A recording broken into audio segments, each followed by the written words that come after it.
The bitter wind that swept across the Montana countryside on January 15, 1962, carried with it more than just the promise of another harsh winter storm. FBI agent Floyd Morrison pulled his coat tighter as he stepped out of his bureau sedan and onto the frozen gravel driveway of the Whitmore family farmhouse.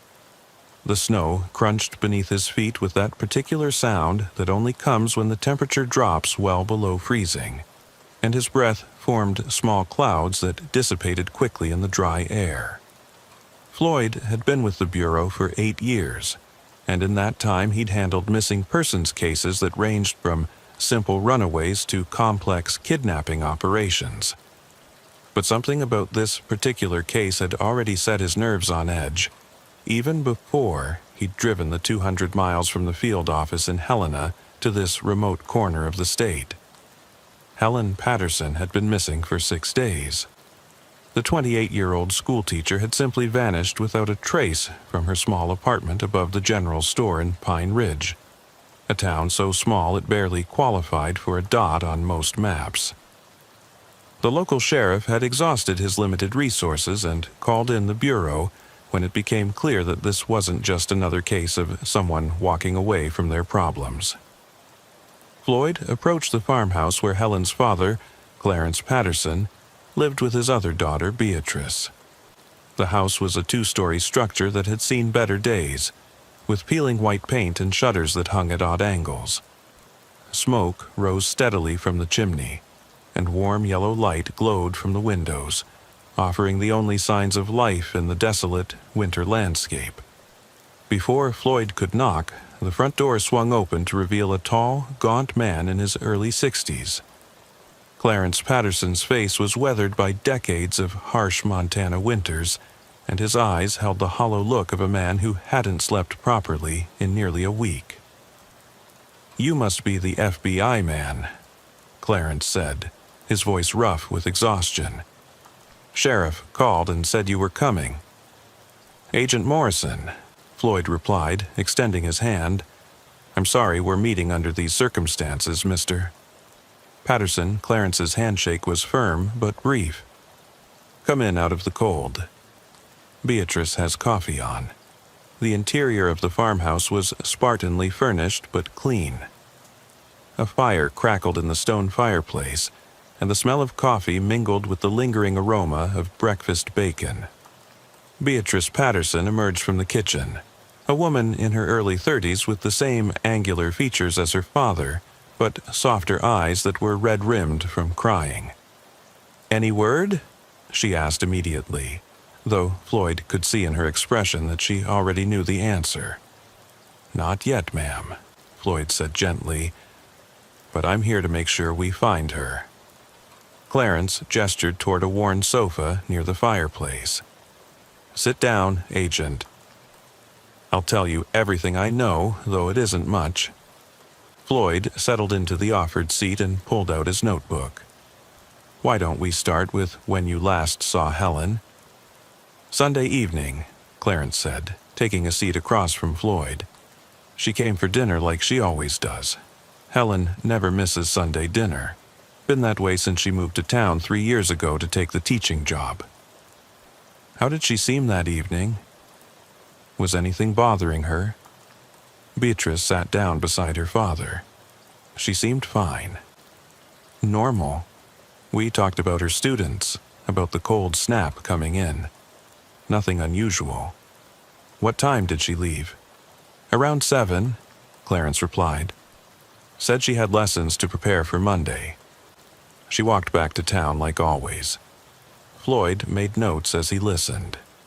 Pine Ridge was small enough that Helen's apartment was only a 15-minute walk from the farm. "Did anyone see her after that?" "That's where it gets strange," Clarence said, leaning forward. "Mrs. Hutchins, who runs the general store, said she heard Helen come up the stairs to her apartment around 7:30. Heard her moving around up there for maybe an hour, then nothing." "When did you realize something was wrong?"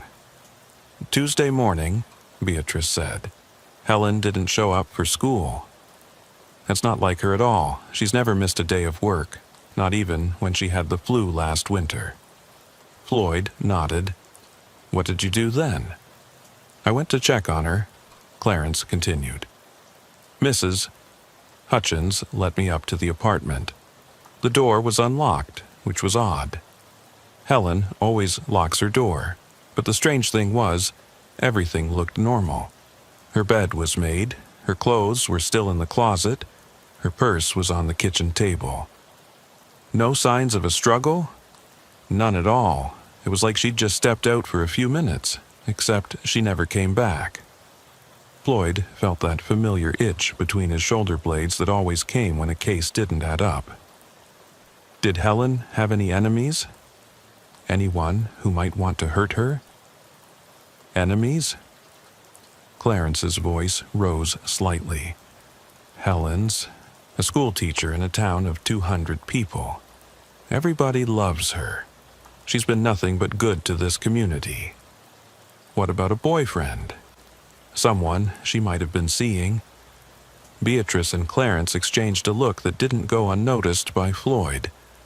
Well, Beatrice said slowly, there was something she mentioned a few weeks ago. A man who'd been coming by the school. What kind of man? She said he claimed to be from the state education department. Said he was evaluating rural schools for possible consolidation. Helen thought it was strange because no one from the county office knew anything about it. Floyd's pen stopped moving. Did she describe this man? Tall, well-dressed, drove a black sedan. He came by 3 or 4 times, always asking questions about the school, about Helen's teaching methods, about the children. Did Helen report this to anyone? She mentioned it to Sheriff Burke, but he said state bureaucrats come through all the time. Told her not to worry about it. Floyd made several notes, underlining certain phrases. This man, did he ever approach Helen outside of school? Not that she mentioned, Clarence said. But the last time he came by was about a week before she disappeared. The room fell silent, except for the crackling of the fire. Floyd could see the weight of Helen's absence pressing down on her family like a physical thing. He'd seen it before in other cases, the way hope and fear warred in the faces of those left behind. Mr. Patterson, Floyd said carefully, I need to ask you about Helen's personal life. Was she seeing anyone romantically? Clarence's jaw tightened. Helen keeps to herself mostly. There was a young man in town, the banker's son, who'd been calling on her, but nothing serious. Anyone else? Maybe someone from out of town? Another exchange of glances between father and daughter. There might have been someone, Beatrice said reluctantly. Helen mentioned getting letters. She seemed happy about them, but secretive too. Letters from whom? She never said. But I saw her reading one a few weeks ago and she got this look on her face, like she was pleased but nervous at the same time. Floyd felt his pulse quicken. Do you know if she kept these letters? I don't know. We haven't been through her things thoroughly. Sheriff Burke said not to disturb anything until you arrived. That's good, Floyd said, standing. I'd like to examine her apartment now, if that's possible. Clarence rose as well. I'll drive you into town. Mrs. Hutchins will let us up. As they prepared to leave, Floyd couldn't shake the feeling that there was more to Helen Patterson's disappearance than a simple missing person case. The mysterious man from the education department, the secret letters, the unlocked door. Each detail seemed to point toward something darker than a young woman simply walking away from her life. The wind had picked up by the time they stepped outside, and snow was beginning to fall in thick, heavy flakes. Winter in Montana could be brutal and unforgiving, and Floyd knew that if Helen was out there somewhere, time was running out fast. As Clarence started his truck and Floyd climbed into the passenger seat, he found himself wondering if they were looking for a missing person or something much worse. The town of Pine Ridge lay ahead of them through the swirling snow, and with it, the apartment that might hold the key to Helen Patterson's fate. The truck's engine coughed to life, and they began the short journey into town. Floyd stared out at the white landscape stretching endlessly in all directions, and tried not to think about how easy it would be for someone to disappear forever in country like this. But as they drove through the gathering storm, Floyd couldn't escape the growing certainty that Helen Patterson hadn't simply vanished into the Montana wilderness. Someone had taken her, and whoever it was had been planning it for a long time. The general store in Pine Ridge occupied the ground floor of a 2-story building that looked like it had been standing since the town's founding in the 1890s.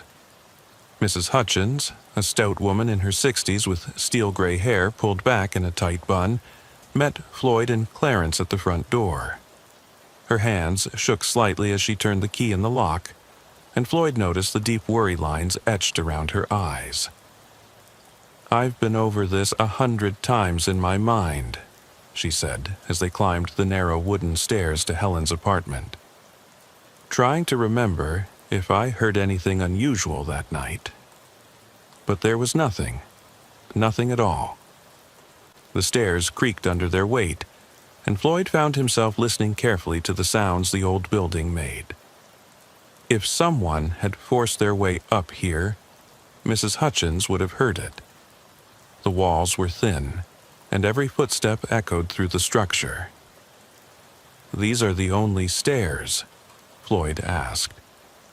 "Only way up or down," Mrs. Hutchins confirmed. Helen liked it that way, said it made her feel safe, knowing that no one could sneak up on her. They reached the top of the stairs and Mrs. Hutchins produced another key. "I've got the only spare. Helen gave it to me when she moved in, just in case of emergencies." The apartment door swung open to reveal a modest but comfortable living space. Floyd stepped inside and immediately began cataloging details. The apartment consisted of 4 rooms: a small living area with a kitchenette, a bedroom, a bathroom, and what appeared to be a study where Helen graded papers and prepared lessons. Everything was exactly as Clarence had described it: neat, orderly, with no signs of disturbance. Helen's purse sat on the kitchen table, her keys beside it. A half-empty cup of coffee sat next to a stack of graded arithmetic papers, as if she'd been interrupted in the middle of her evening routine. Floyd moved through the space methodically, his trained eye searching for anything that might provide a clue to Helen's disappearance. In the bedroom, he found her clothes hanging neatly in the closet, her bed made with military precision. On the nightstand sat a small alarm clock, a glass of water, and a well-worn copy of To Kill a Mockingbird. "Helen loves to read," Beatrice said softly from the doorway.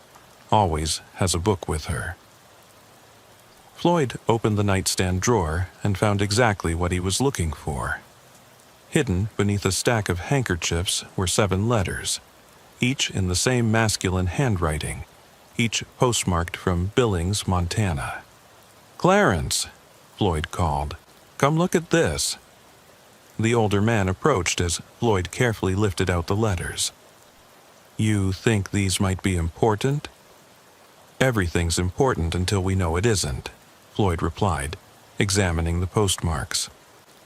The letters spanned a period of 6 weeks, with the most recent one dated just 4 days before Helen's disappearance. Floyd opened the most recent letter carefully, aware that he might be violating Helen's privacy, but knowing that her life could depend on what these letters contained. As he read, his expression grew increasingly grim. "What is it?" Clarence asked. "This letter is from someone named David," Floyd said slowly. "He's apparently been corresponding with Helen for several weeks.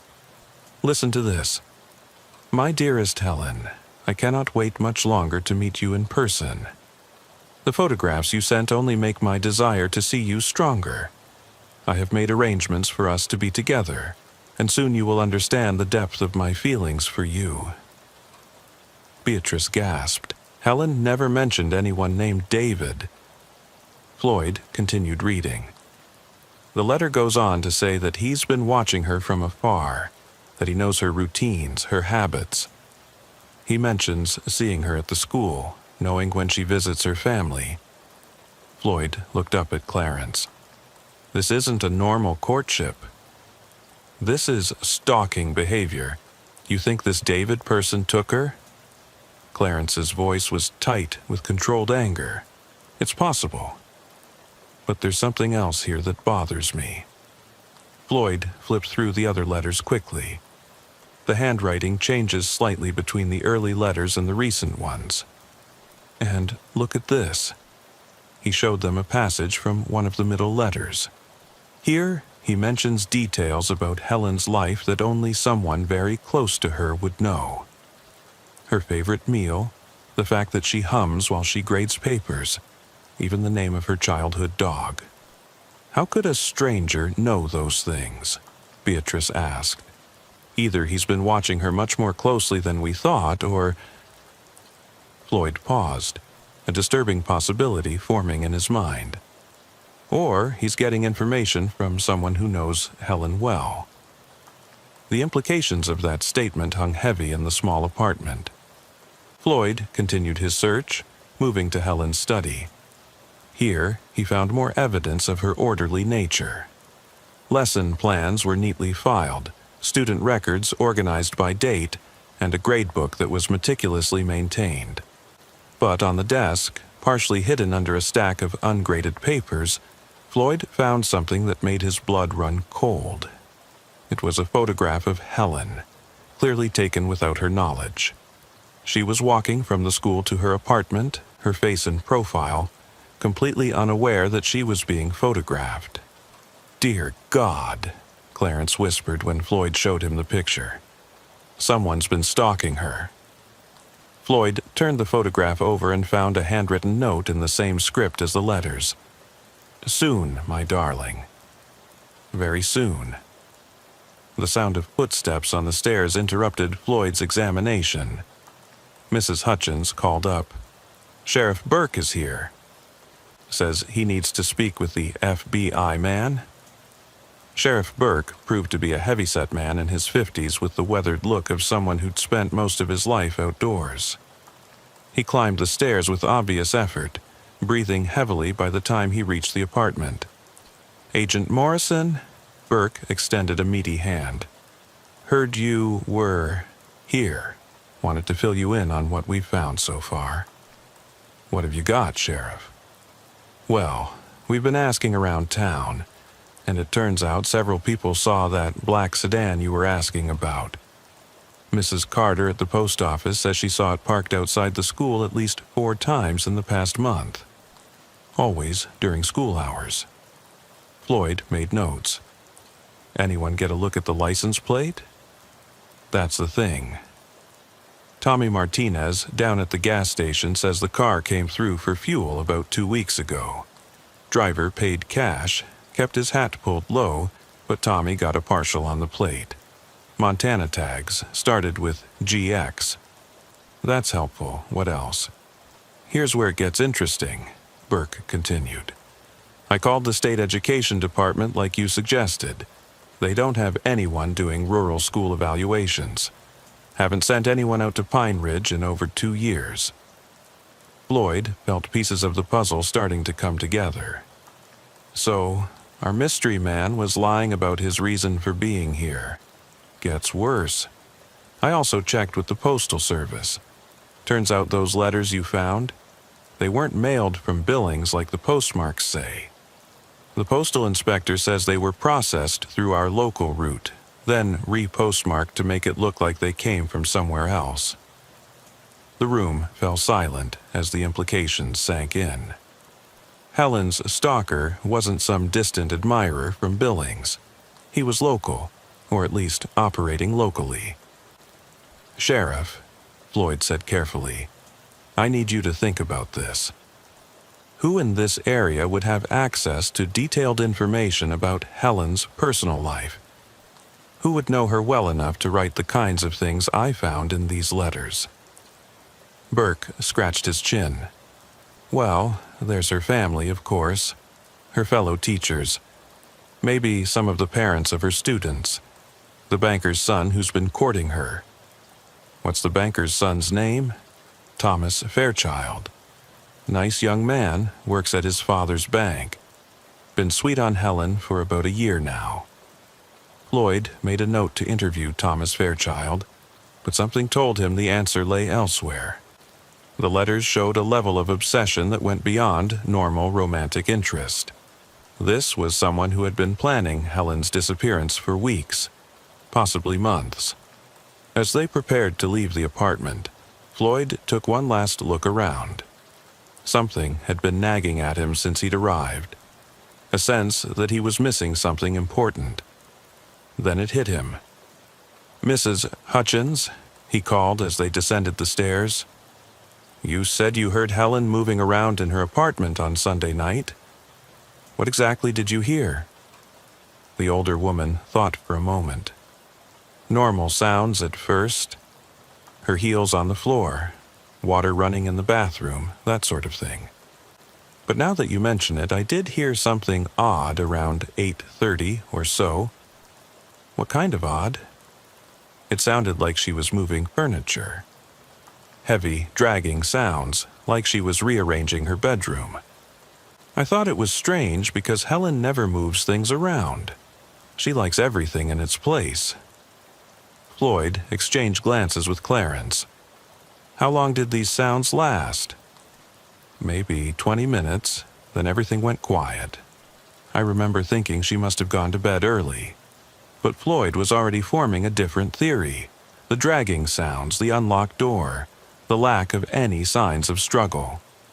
Someone had been in that apartment with Helen on Sunday night, and whatever had happened had required moving something heavy. As they stood in the general store, Floyd made a decision that would change the course of the investigation. "Sheriff Burke, I need you to contact the State Crime Lab immediately. We need to process Helen's apartment as a crime scene. You think something happened to her up there?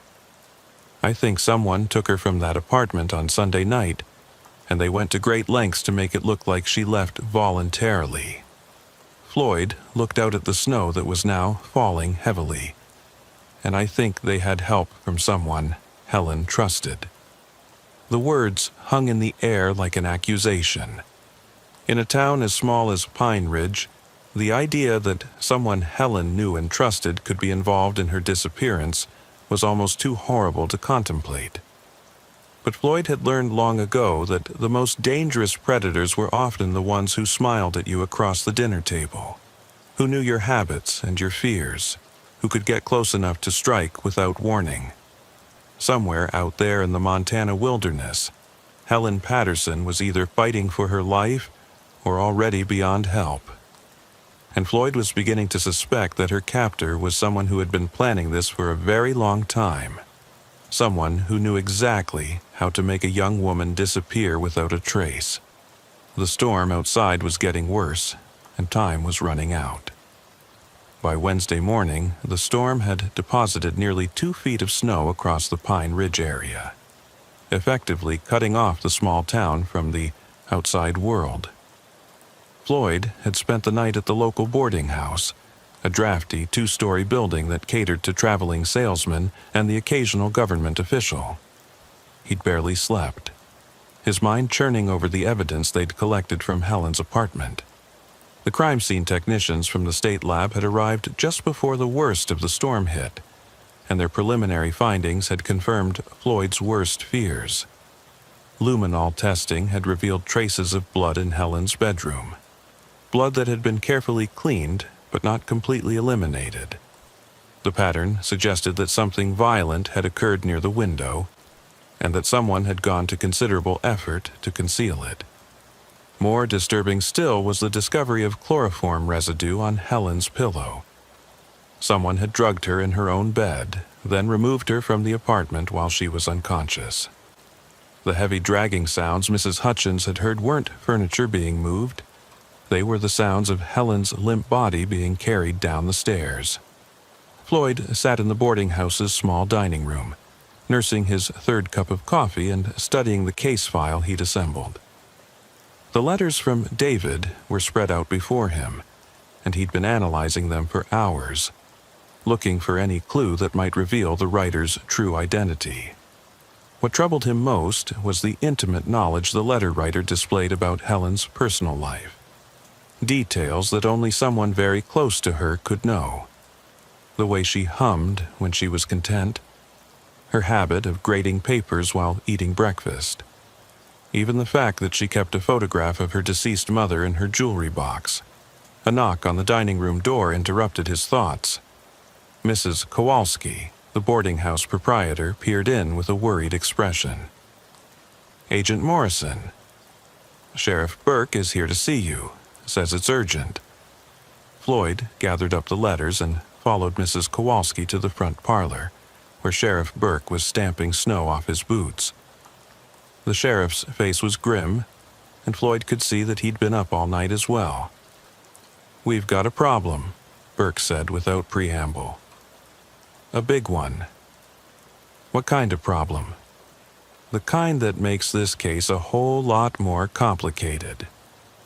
I spent the night going through our files, looking for anything that might connect to Helen's disappearance. Found something from last winter that we should have caught earlier." Burke pulled out a manila folder and spread its contents on the small table between them. "Remember, I mentioned that Helen never missed work? Well, that wasn't entirely true. She missed 3 days last February, called in sick with the flu. So, I talked to Dr. Patterson, no relation to Helen's family, who treats most folks in town. He never saw Helen during those 3 days, never prescribed any medicine for her. As far as he knows, she wasn't sick at all." Floyd felt a chill that had nothing to do with the weather. "What else did you find?" "This." Burke handed him a police report dated February 18th of the previous year. Mrs. Henderson, who lives about 5 miles out of town, reported seeing a woman walking along the county road in the middle of a snowstorm. Said the woman looked confused, like she didn't know where she was. Floyd read the report quickly. "Did anyone investigate?" Deputy Miller drove out to look, but by the time he got there, whoever it was had disappeared. "We figured it was just someone whose car had broken down and they'd gotten a ride." "But you think it might have been Helen?" "I do now." Mrs. Henderson's description matches Helen perfectly. And here's the kicker. The woman was wearing a nightgown under a heavy coat, like she'd been grabbed from her bed. The implications were staggering. If Burke was right, then Helen's disappearance wasn't an isolated incident. Someone had taken her before, possibly held her for 3 days, then returned her with no memory of what had happened. "There's more," Burke continued. "I called around to some of the other counties, asked if they'd had any similar cases. Turns out Glacier County had a woman go missing for 4 days last spring. When she turned up, she had no memory of where she'd been. Claimed she'd been sick with the flu, but there was no medical record of treatment." Floyd stood up abruptly, his mind racing. "How many other cases?" "At least 3 that I've found so far. All young women, all teachers or nurses, all disappeared for a few days, then returned with no memory of what happened to them." "And Helen?" "Helen might have been taken before and returned. But this time, something went wrong. Maybe she started to remember what happened to her. Maybe she threatened to go to the police."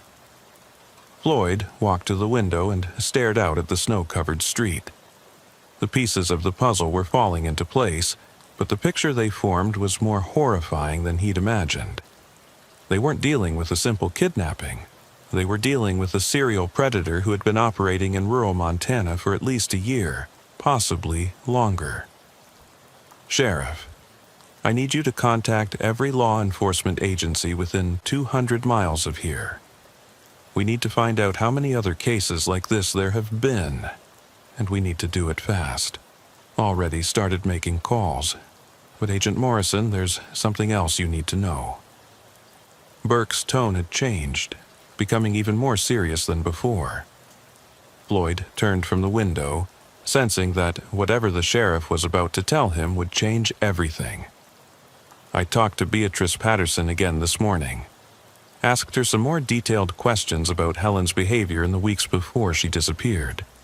Turns out Helen had been acting strange for quite a while. Strange how? Forgetful. She'd forget conversations they'd had, forget plans they'd made. Beatrice thought it was just stress from work, but now..." Burke trailed off. "Now you think someone was drugging her regularly." "That's exactly what I think. Small doses of chloroform or something similar. Enough to cause memory loss, but not enough to be obvious. Someone's been experimenting on these women, Agent Morrison, and Helen figured it out." Floyd felt a wave of nausea wash over him. The letters from David took on a new, more sinister meaning. They weren't love letters at all. They were the writings of a predator who had been documenting his experiments with his victims. "We need to find Thomas Fairchild," Floyd said suddenly. "The banker's son. He's been courting Helen, which means he'd have access to her apartment. He'd know her routines, her habits. Already thought of that. Went by the bank first thing this morning. Thomas left town on Monday, the day after Helen disappeared. His father says he went to visit relatives in Great Falls, but I called the relatives, and they haven't seen him." Floyd grabbed his coat. "We need to search his house. Now. Can't. Not without a warrant, and Judge Morrison won't issue one based on what we've got so far. Then we need more evidence." "What about the car?" "The black sedan with Montana plates starting with GX. Working on it. DMV records show 17 vehicles in this area, with plates starting GX. I've got deputies checking on all of them." Floyd was about to respond when the sound of a car engine outside caught his attention. Through the snow, he could see a black sedan pulling up in front of the boarding house. His hand instinctively moved to the gun under his coat. "Sheriff," he said quietly, "is that one of your deputies?" Burke looked out the window and his face went pale. "No, and that car matches the description we've been looking for." The car sat idling in the street for several long minutes. Floyd couldn't see the driver clearly through the falling snow, but he had the distinct impression that whoever was behind the wheel was watching the boarding house intently. "Get on the radio," Floyd whispered. "Call for backup." But before Burke could move, the car's engine revved and it began moving slowly down the street. Floyd ran for the door, pulling on his coat as he went. By the time he reached the sidewalk, the sedan was already disappearing around the corner. Floyd ran to his own car, but the engine was cold and took precious seconds to start. By the time he reached the corner where the sedan had turned, it was gone. The snow was falling too heavily to see tracks, and there were several directions the car could have gone. Frustrated, Floyd drove slowly through the town's few streets, but there was no sign of the black sedan. Whoever had been watching the boarding house had vanished as quickly as they'd appeared. When Floyd returned to the boarding house, he found Burke on the radio with his dispatcher. The sheriff's face was tense as he listened to the voice crackling through the static. "What is it?" Floyd asked as Burke signed off. "That was Deputy Miller. He's out at the Henderson place and he found something. Tire tracks in the snow leading to an old hunting cabin about 3 miles from where Mrs. Henderson saw that woman walking last year. Fresh tracks? Made sometime in the last 24 hours. And Agent Morrison? Miller says there's smoke coming from the cabin's chimney." Floyd felt his pulse quicken. After 6 days of searching, they might finally have found where Helen was being held. but as they prepared to head out to the cabin, Floyd couldn't shake the feeling that they were walking into a trap. The person who had taken Helen was smart, methodical, and had been planning this for a long time. The fact that he'd shown up outside the boarding house suggested that he knew the FBI was getting close. And in Floyd's experience, cornered predators were the most dangerous kind. As they loaded their weapons and prepared to venture out into the storm, Floyd found himself wondering if they would find Helen alive, or if they were already too late.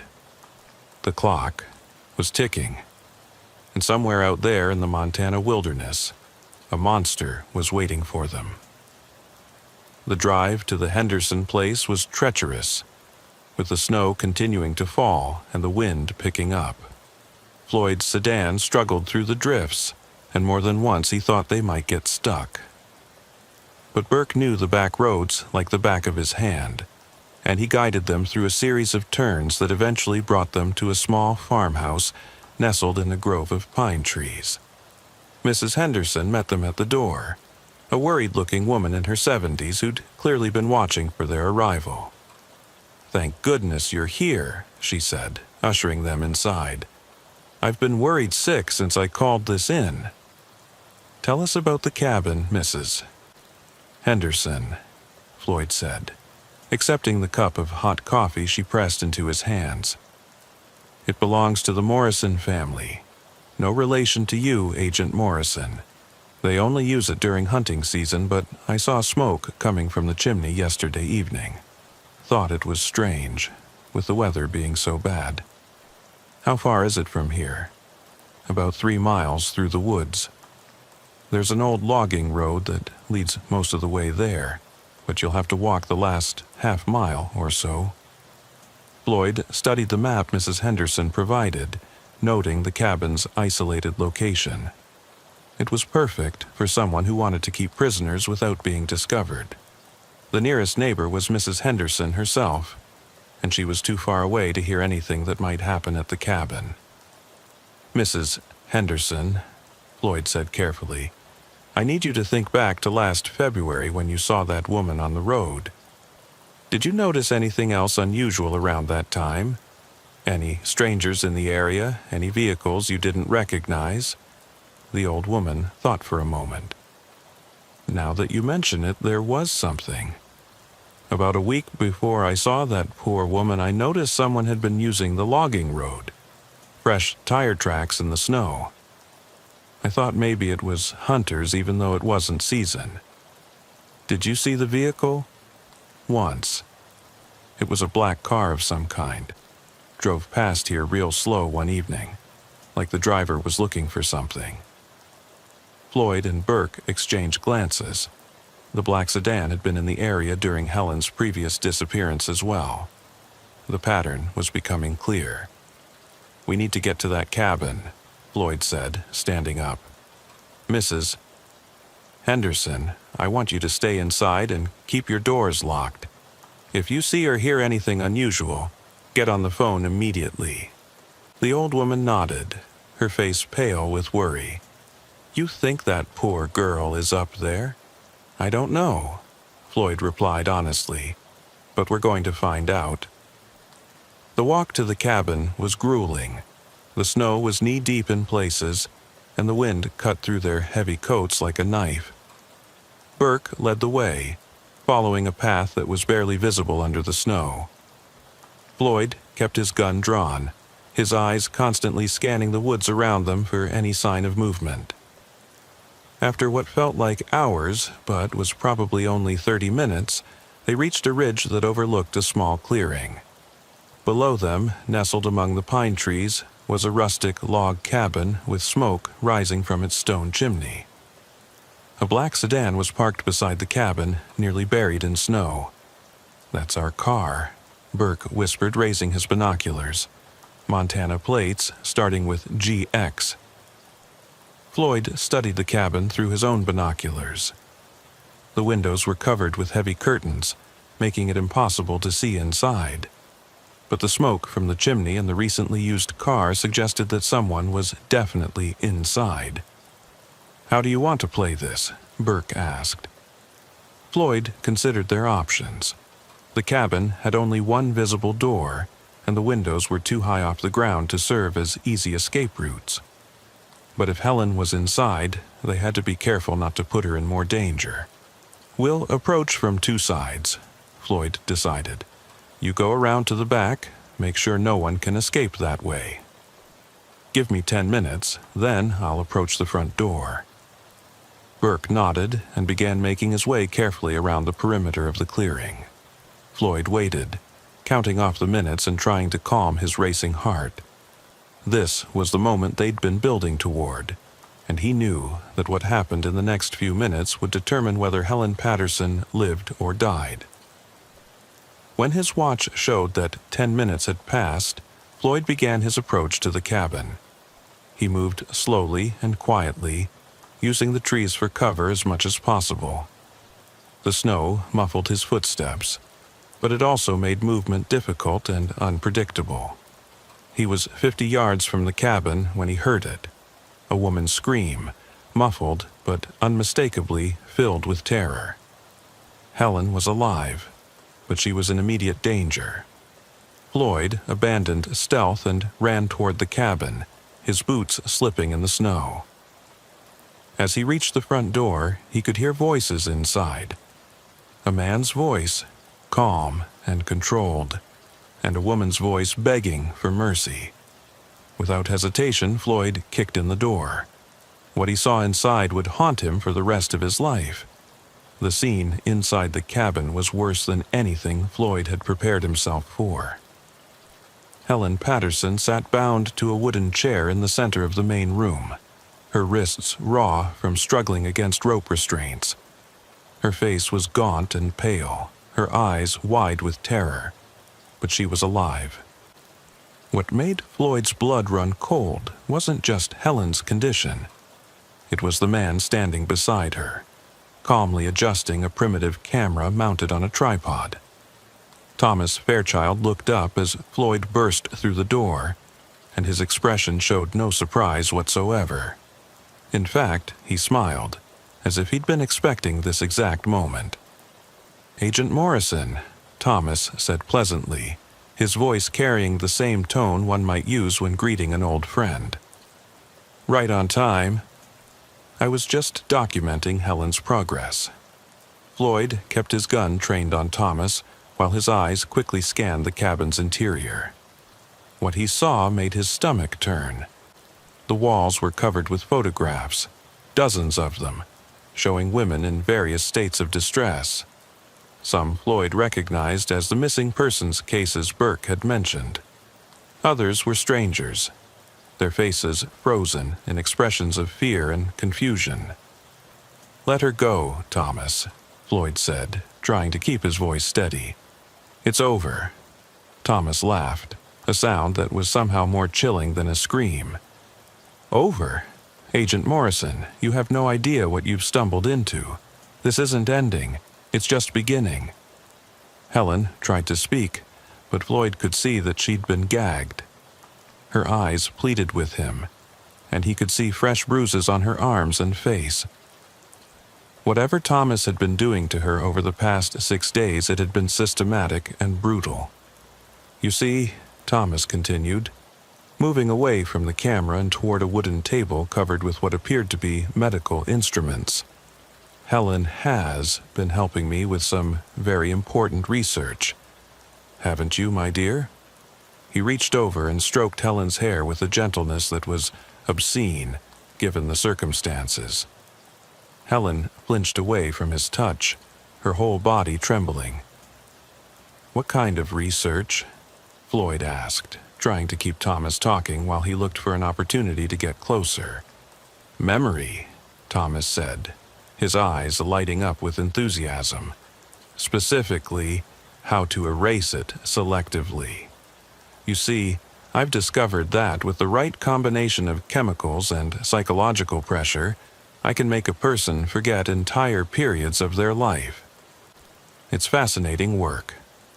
Floyd felt sick. "The other women. You've been experimenting on them." "Oh, yes, Helen isn't my first subject, and she won't be my last," though I must admit she's been my most challenging case. Most of the others accepted their memory loss quite readily after I returned them to their normal lives. But Helen... Thomas shook his head with what appeared to be genuine disappointment. Helen started remembering things she shouldn't remember. That's why you took her permanently this time? I had no choice. She was going to ruin everything. Do you know how long I've been perfecting this technique? 2 years, Agent Morrison? 2 years of careful experimentation, and Helen was going to destroy it all because she couldn't accept what had happened to her. Floyd glanced toward the back of the cabin, wondering where Burke was. The plan had been for the sheriff to cover the rear exit, but Floyd hadn't heard anything from him since entering the cabin. "Where's Sheriff Burke, Thomas?" The young man's smile widened. "Oh, I'm afraid the good sheriff won't be joining us. You see, I've been planning for this day for quite some time. I knew eventually someone would figure out what I was doing, and I wanted to be prepared." A chill ran down Floyd's spine. "What did you do to him?" "The same thing I'm going to do to you, Agent Morrison. And then I'm going to take Helen somewhere far away, where we can continue our work without interruption." Thomas moved suddenly, faster than Floyd had expected. The young man grabbed a bottle from the table and threw it directly at Floyd's face. Floyd ducked, but the motion threw off his aim as he fired his weapon. The bullet splintered wood from the cabin wall, and Thomas used the distraction to dive behind an overturned table. "You can't stop what's already in motion," Thomas shouted from his hiding place. "I have colleagues, Agent Morrison. Other researchers who understand the importance of this work. Kill me, and 10 more will take my place." Floyd moved cautiously toward Helen, keeping his gun pointed in Thomas's direction. As he got closer, he could see that she was trying to tell him something with her eyes, looking repeatedly toward the back door of the cabin. "Burke!" Floyd called out, hoping the sheriff was still alive and in position. There was no response. "He can't hear you," Thomas said, and Floyd could hear him moving around behind the table. "I'm afraid the sheriff had an unfortunate accident in the woods." Amazing how easy it is for someone to get lost in a snowstorm. Floyd reached Helen and began working on her restraints with one hand, while keeping his gun ready with the other. The ropes were tied with complex knots, and it was taking too long. "You know what the beautiful thing about my research is," Thomas continued, his voice coming from a different location now. He was moving, and Floyd couldn't pinpoint his exact position. "Even if you manage to stop me today, you'll never find all the women I've experimented on. Some of them don't even know what happened to them. They're walking around right now, living normal lives, completely unaware that entire weeks have been stolen from their memories." Floyd finally got one of Helen's hands free, and she immediately began working on the gag covering her mouth. When she pulled it away, her first words were barely a whisper. "There are others here," she said urgently, "in the basement. He's been keeping them down there." The revelation hit Floyd like a physical blow. This wasn't just about Helen. There were other victims currently being held in this cabin. "How many?" Floyd asked as he worked on her other restraint. 3, maybe 4. I heard them crying at night." A sound from the basement confirmed Helen's words. A faint tapping, like someone trying to signal for help through the floorboards. "You hear that, Agent Morrison?" Thomas called out, and Floyd could hear genuine pleasure in his voice. "My other subjects are eager to meet you. Would you like to see them? They're in various stages of the treatment process." Floyd felt a rage building inside him unlike anything he'd experienced in his 8 years with the Bureau. The casual way Thomas discussed his victims, as if they were laboratory animals, made Floyd want to abandon protocol and put a bullet in the man's head. But he forced himself to stay professional. Helen was free now, but she was too weak to run. The other victims were trapped in the basement. and Burke was somewhere outside, possibly dead. "Helen," Floyd whispered, "can you walk?" She nodded, though Floyd could see that she was barely able to stand. 6 days of captivity and whatever Thomas had done to her had left her severely weakened. A crash from the back of the cabin made Floyd spin around, his gun raised, but instead of Thomas, he saw Sheriff Burke stumbling through the rear door, blood streaming from a head wound. "Behind you," Burke shouted, raising his own weapon. Floyd turned just in time to see Thomas emerging from behind the overturned table, not with a gun, but with a strange-looking device that resembled a perfume atomizer. Before Floyd could react, Thomas squeezed the device, and a fine mist sprayed across the cabin. The effect was almost immediate. Floyd felt his vision blur, and his limbs became heavy and unresponsive. The gun fell from his hand as he collapsed to his knees, struggling to breathe.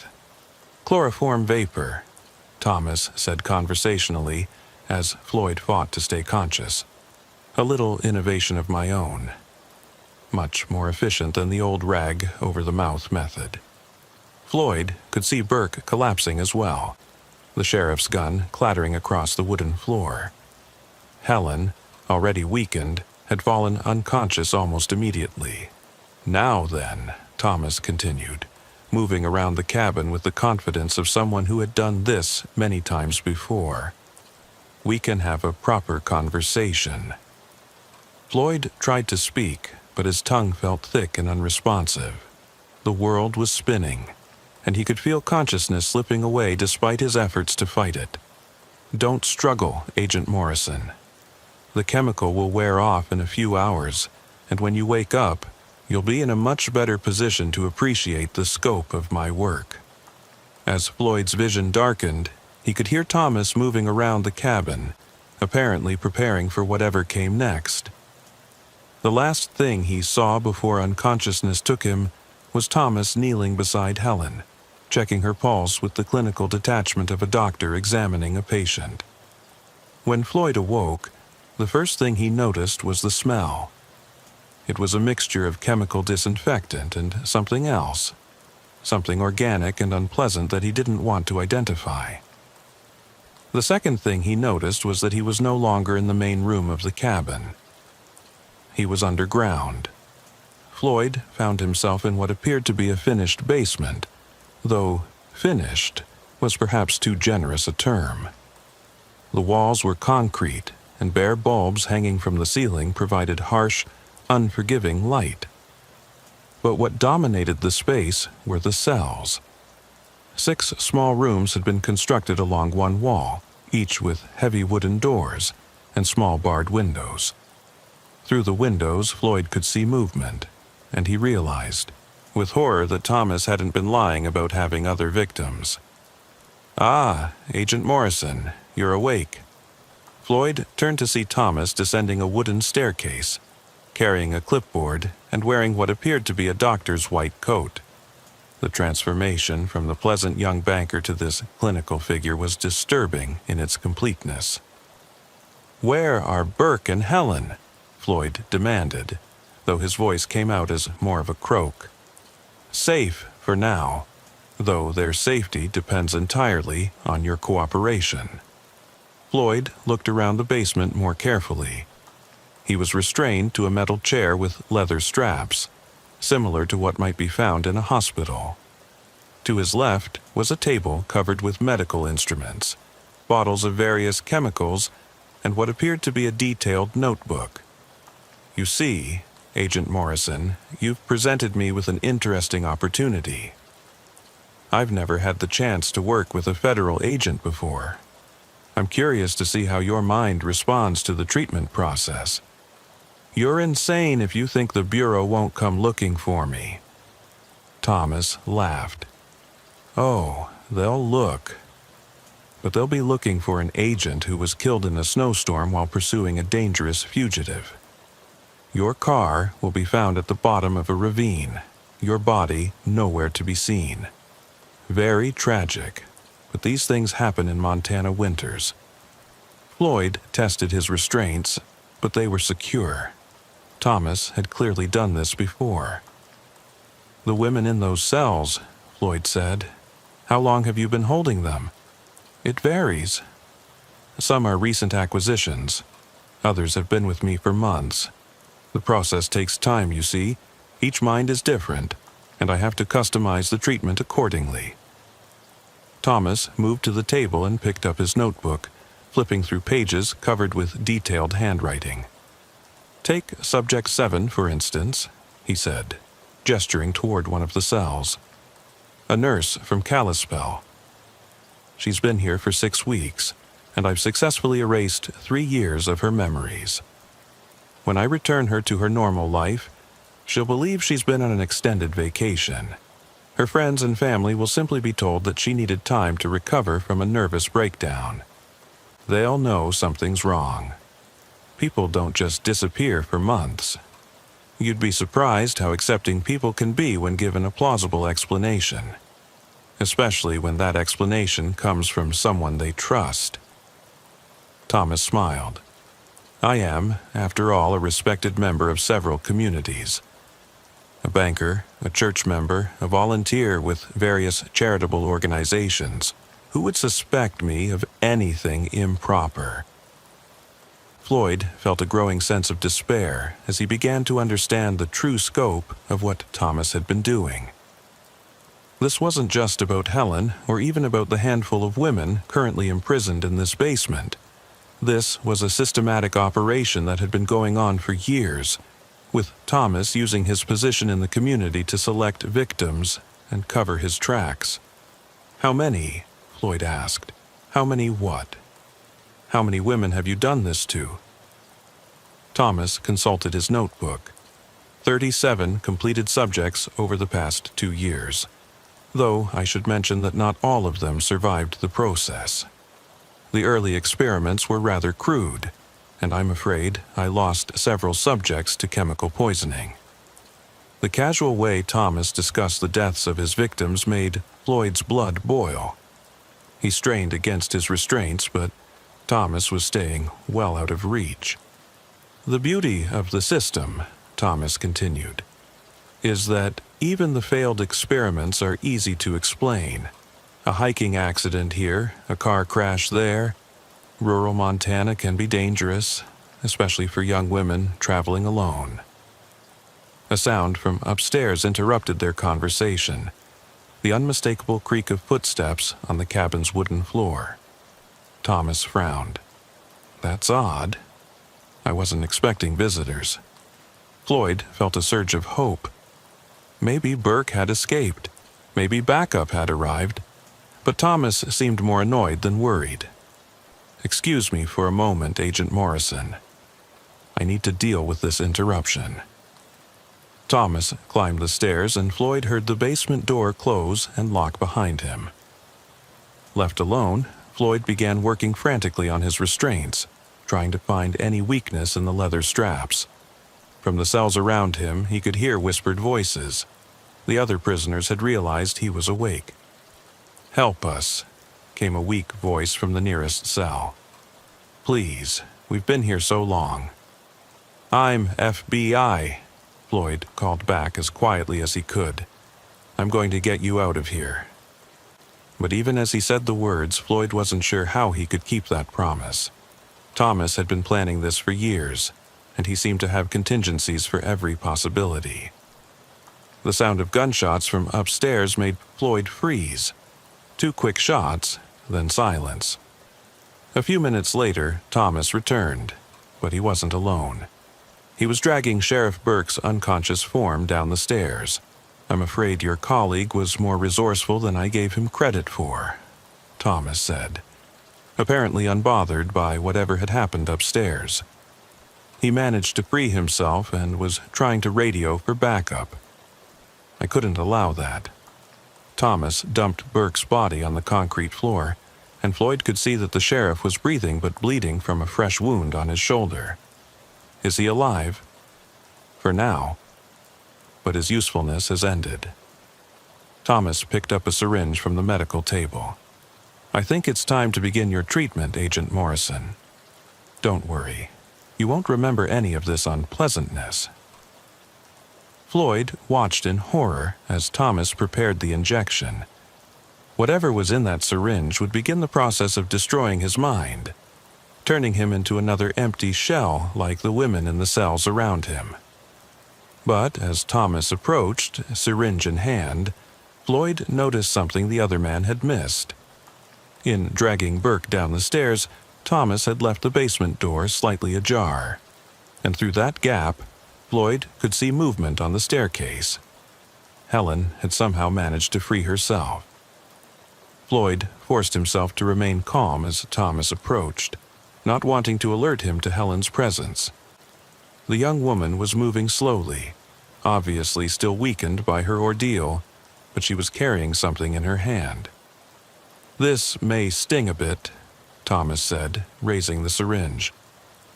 "But don't worry. In a few hours you won't remember the pain." Helen struck at that moment, bringing what Floyd now recognized as a heavy wrench down on the back of Thomas's head. The blow sent him stumbling forward, and the syringe flew from his hand to shatter against the concrete wall. But Thomas wasn't finished. He spun around and grabbed Helen by the throat, his face twisted with rage. "You stupid girl! Do you have any idea what you've done?" Helen struggled in his grip, but she was too weak to fight effectively. Floyd strained against his restraints with renewed desperation, the leather cutting into his wrists as he tried to break free. "You were going to be perfect," Thomas snarled at Helen. "A clean slate, ready to be programmed with whatever memories I chose to give you. But you had to fight it. You had to remember." Thomas's hands tightened around Helen's throat, and Floyd could see her face beginning to turn blue. In seconds, she would be dead. That's when Sheriff Burke proved that he was tougher than he looked. Despite his injuries, Burke had managed to crawl across the concrete floor and grab Thomas's ankle. The sudden pull threw Thomas off balance, and he released Helen as he fell. The distraction was enough for Helen to grab the wrench again. This time, her blow caught Thomas squarely in the temple, and he collapsed without making a sound. Helen immediately began working on Floyd's restraints while Burke struggled to his feet, using the wall for support. "The keys," Burke gasped, pointing toward Thomas's unconscious form. "For the cells." Floyd nodded as Helen freed his hands. The first priority was getting the other victims out of this nightmare basement. But as he knelt beside Thomas to search for keys, Floyd noticed something that made his blood run cold. Thomas's eyes were open, and he was smiling. "Too late," Thomas whispered, his voice barely audible. "The others, they're already here."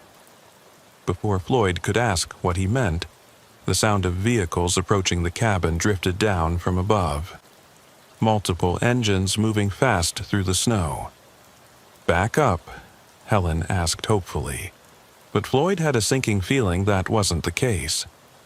Thomas had mentioned colleagues, other researchers who shared his interests, and the timing was too convenient, as if someone had been watching and waiting for the right moment to intervene. "We need to get out of here," Floyd said urgently. "Right now." He found the keys on Thomas's belt and quickly began unlocking the cells. The women inside were in various states of physical and mental deterioration, some barely conscious, others completely catatonic. Getting them all to safety would be nearly impossible under the best circumstances. The sound of footsteps on the cabin floor above them confirmed Floyd's worst fears. Whoever had arrived wasn't there to help. "Agent Morrison," a voice called from upstairs. "We know you're down there. Come up slowly, with your hands visible." Floyd didn't recognize the voice, but the tone was unmistakably official. These weren't local law enforcement officers. "FBI?" Burke whispered. Floyd shook his head. Something about this felt wrong. If these were federal agents, why hadn't they identified themselves properly? Why the threatening tone? "We have the building surrounded," the voice continued. "You have 60 seconds to come upstairs, or we'll be forced to take more aggressive action." Floyd looked around the basement at the terrified women, at Burke's bleeding form, at Helen, who was barely standing. They were trapped underground with no other exits, facing an unknown number of opponents who might be willing to kill everyone in the basement to cover up Thomas's operation. But it was Helen who provided the answer. "There's another way out," she whispered, pointing toward the far corner of the basement. "Thomas showed me. There's a tunnel that leads to the old mine shaft about a quarter-mile from here." Floyd could see what appeared to be a narrow opening partially concealed behind stacked boxes. It would be a tight fit, and getting the other victims through would be challenging, but it might be their only chance. 30 seconds, the voice from upstairs called. Floyd made his decision. "Burke, can you walk?" The sheriff nodded, though Floyd could see it was going to be difficult for him. "Helen, start getting the women into that tunnel. I'll be right behind you." But as they began moving toward the hidden passage, Thomas stirred on the floor. His eyes opened, and the terrible smile returned to his face.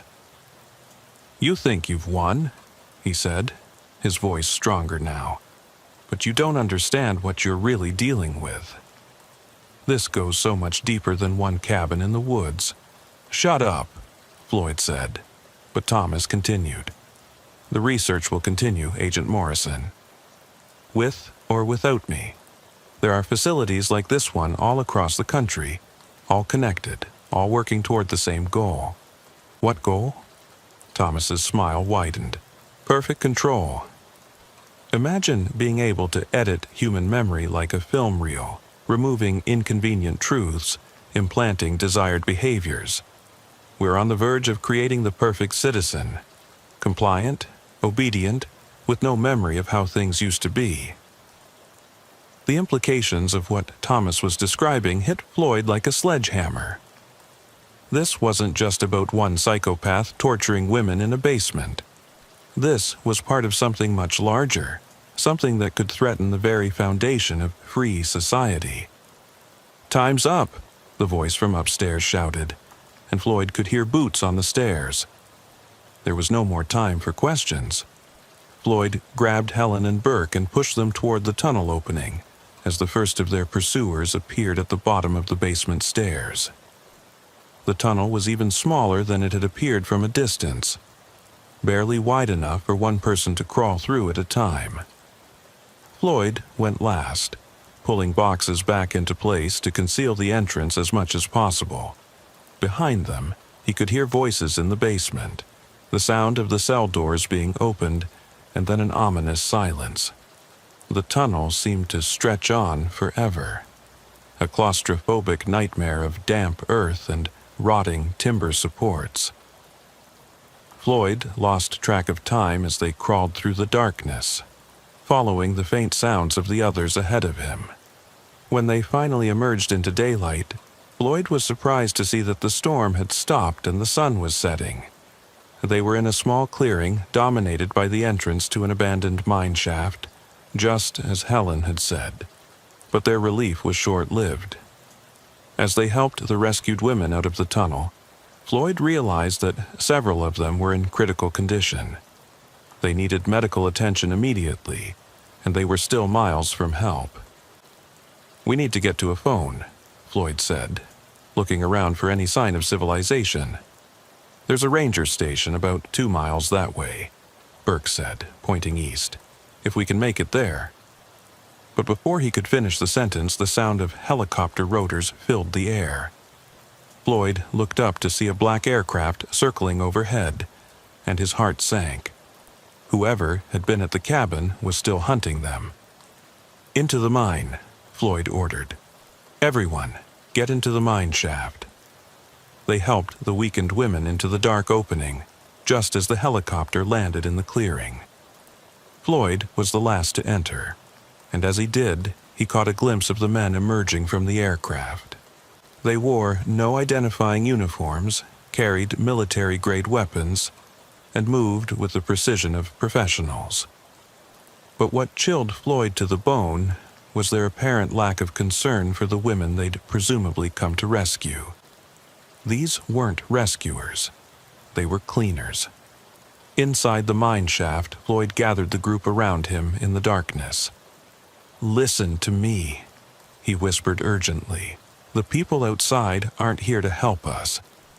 They're here to make sure no one ever learns about what happened in that cabin." "What do we do?" Helen asked. Floyd thought frantically. They were trapped in an abandoned mine with several critically injured women, pursued by what appeared to be a professional cleanup crew, and no way to call for help. But then he remembered something Thomas had said. Facilities like this one all across the country, all connected, all working toward the same goal. The realization hit him like a physical blow. Thomas Fairchild hadn't been working alone, and he hadn't been working for himself. He'd been part of something much larger, something with "Burke," Floyd whispered. "When we get out of this, we can't report this through normal channels." "What do you mean?" "I mean, whoever Thomas was working for has people inside the system. People who can make evidence disappear, who can silence witnesses, who can turn a federal investigation into a cover-up." The sheriff was quiet for a moment, absorbing the implications. "So, what do? We survive," Floyd said grimly. "We get these women to safety, and then we figure out who we can trust." But even as he said the words, Floyd wasn't sure it would be possible. The tunnel they'd used to escape would be discovered soon, and their pursuers had helicopters and professional tracking equipment. As they huddled in the darkness of the abandoned mine, listening to the sounds of their hunters searching the area outside, Floyd realized that their ordeal was far from over. In fact, it might be just beginning. The women they'd rescued would need new identities, new lives, complete protection from whatever organization Thomas had been working for. And Floyd himself would need to be very careful about who he trusted within the Bureau. Because if Thomas had been telling the truth about the scope of this conspiracy, then Floyd Morrison had just stumbled into something that could destroy him and everyone he cared about. The sound of footsteps outside the mine entrance made everyone freeze. Someone was coming. Floyd drew his weapon and positioned himself between the approaching footsteps and the women huddled behind him. In the darkness, he couldn't see much, but he could hear voices getting closer. "Check the mine shaft," someone said.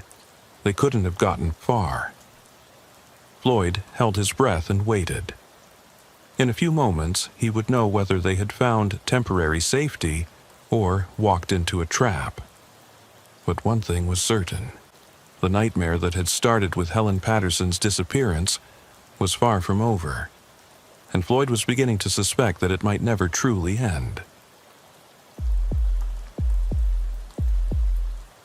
The morning of April 12, 1965, dawned crisp and clear in downtown Chicago, with the kind of spring air that carried promises of warmer days ahead. FBI agent Archie Kellerman stood outside the First National Bank of Illinois, watching the crime scene technicians pack up their equipment after 3 days of intensive investigation. The bank robbery that had occurred on Monday morning should have been a straightforward case. Masked gunmen, stolen money, witness statements, and forensic evidence. But nothing about this particular robbery had been straightforward. Archie had been with the Bureau for 12 years, long enough to develop an instinct for when something wasn't right about a case. And everything about the First National robbery felt wrong. From the precision of the operation to the curious behavior of the witnesses, to the fact that one of the robbers had seemed to know exactly where to find the bank's most valuable contents. The robbery itself had lasted exactly 7 minutes and 43 seconds, according to the bank's recently installed security clock. 3 men had entered the bank at 10:17 a.m., just as the morning rush was beginning to die down. They'd worn identical dark suits and white masks that covered their entire faces, giving them an almost theatrical appearance that several witnesses had found unnaturing. What made the robbery unusual wasn't just the precision of the operation, but the specific nature of what had been stolen. The robbers had ignored the cash in the teller's drawers, easily accessible money that most bank robbers would have grabbed first. Instead, they'd gone directly to the safety deposit box vault, as if they knew exactly what they were looking for. Bank manager Gladys Morton had been forced at gunpoint to open the vault, and the robbers had proceeded to open 7 specific safety deposit boxes. Not random boxes, not the largest boxes, but 7 particular boxes that they'd apparently selected in advance. They'd removed the contents of these boxes, loaded everything into leather satchels, and left the bank as calmly as they'd entered. The total value of what had been stolen was still being calculated, but preliminary estimates suggested it was well over $200,000 in cash, jewelry, and bonds. More troubling was the fact that the contents of several boxes had included items that weren't supposed to exist, documents and photographs that, according to the box owners, should have been destroyed years ago. Archie climbed the steps to the bank's entrance, nodding to the security guard who'd been posted there since the robbery. The bank had reopened for business on Tuesday, but the atmosphere inside remained tense. Employees spoke in hushed tones, and customers conducted their business quickly before hurrying back to the safety of the street. Gladys Morton was waiting for him in her office, a small cluttered space behind the main, banking floor. She was a woman in her mid-50s with graying hair pulled back in a practical bun and the kind of steady demeanor that had made her an effective bank manager for nearly 2 decades. But the events of Monday morning had clearly shaken her more than she was willing to admit. "Agent Kellerman," she said, rising from behind her desk, "I wasn't expecting you back today." "I have a few more questions, Mrs. Morton. I hope you don't mind." "Of course not. Anything that might help catch those men." Archie settled into the chair across from her desk and pulled out his notebook. "I've been going over your statement from Monday, and there are a few details I'd like to clarify." "Certainly. You mentioned that the leader of the group, the one who spoke to you, seemed familiar somehow. Have you had any additional thoughts about that?" Gladys shifted uncomfortably in her chair. "I've been thinking about it constantly, Agent Kellerman. There was something about his voice, his mannerisms, but I can't place it. What about the way he knew to ask specifically for access to the safety deposit vault? Most bank robbers go for the cash first. That's what troubled me most. He knew exactly where the vault was located, knew that I would have the master key, even knew the procedure for opening the individual boxes." Archie made notes as she spoke. "Mrs.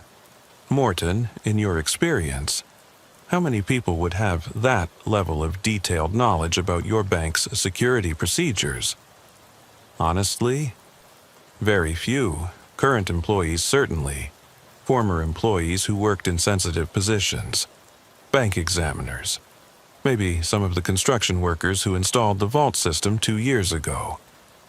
What about customers who rent safety deposit boxes? They would know the general layout, but not the specific security procedures. And they certainly wouldn't know which boxes contained the most valuable contents." That was the detail that had been nagging at Archie since Monday. The robbers hadn't selected their target boxes randomly. They'd known exactly which ones to open, as if they'd had access to detailed records of the contents. "Mrs. Morton, I need to ask you about the bank's customer records. Who would have access to information about what people keep in their safety deposit boxes? That information is highly confidential. Only myself and my assistant manager would have complete access to those records." "Your assistant manager being Irving Rothstein. He's been with the bank for 8 years, completely trustworthy." Archie made a note of the name. "What about other employees? Tellers, security guards, cleaning staff. They wouldn't have access to safety deposit box records. That information is kept in a locked filing cabinet in my office. And who has keys to that cabinet? Just myself and Irving. Archie looked around the office, noting the filing cabinet in question. It was a heavy steel model with 2 locks, the kind that would require considerable effort to break into without the proper keys. Mrs. Morton, have you noticed anything missing from your files? Any signs that someone might have gone through the safety deposit box records? I checked thoroughly after the robbery. Everything appears to be in order. But as she said this, Gladys's eyes flickered toward the filing cabinet in a way that suggested she wasn't entirely certain. Archie decided to press the point. Would you mind if we went through those files together, just to be absolutely sure? I suppose that would be all right. Gladys unlocked the filing cabinet and pulled out a thick folder containing index cards for each safety deposit box customer. The records were organized numerically by box number, and each card contained basic information about the renter, as well as notes about the general nature of the contents. As they went through the cards, Archie noticed something odd. 7 cards, corresponding to the 7 boxes that had been robbed, showed signs of recent handling. The edges were slightly worn, as if they'd been removed from the file and replaced multiple times. Mrs. Morton, do you notice anything unusual about these particular cards? She examined them carefully. They do look like they've been handled more than the others, but I can't remember specifically pulling these files recently. What about Irving? Would he have reason to access these particular records? Not unless a customer had a specific inquiry or problem with their box. Archie made detailed notes about each of the 7 targeted boxes. The owners included a retired judge, a prominent businessman, the widow of a former city official, and several other individuals who seemed to have little in common beyond their wealth and social status. Mrs. Morton, I'd like to speak with Irving Rothstein. Is he here today? He called in sick this morning. First time he's missed work since the robbery. That raised another red flag for Archie. Has he been acting unusually since Monday? Now that you mention it, yes. He seemed very nervous during the investigation, kept asking when the FBI would be finished with their questions. What's Irving's home address? Gladys provided the information, and Archie made plans to visit Rothstein later that day. But first, he wanted to interview the witness who'd provided the most detailed description of the robbers. Norma Fitzpatrick worked as a secretary for a law firm 2 blocks from the bank. She'd been making a deposit when the robbery occurred and had remained remarkably calm throughout the ordeal, providing the police with detailed observations about the robbers' behavior and appearance.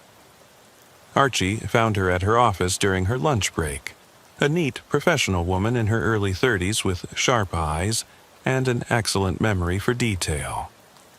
Miss Fitzpatrick, thank you for agreeing to speak with me again. Of course, Agent Kellerman. I hope I can be of help. I've read your statement from Monday, but I was hoping you might have remembered additional details about the robbery. Actually, I have. There was something about the way the robbers moved that struck me as odd. How so? They moved like they'd rehearsed the entire operation.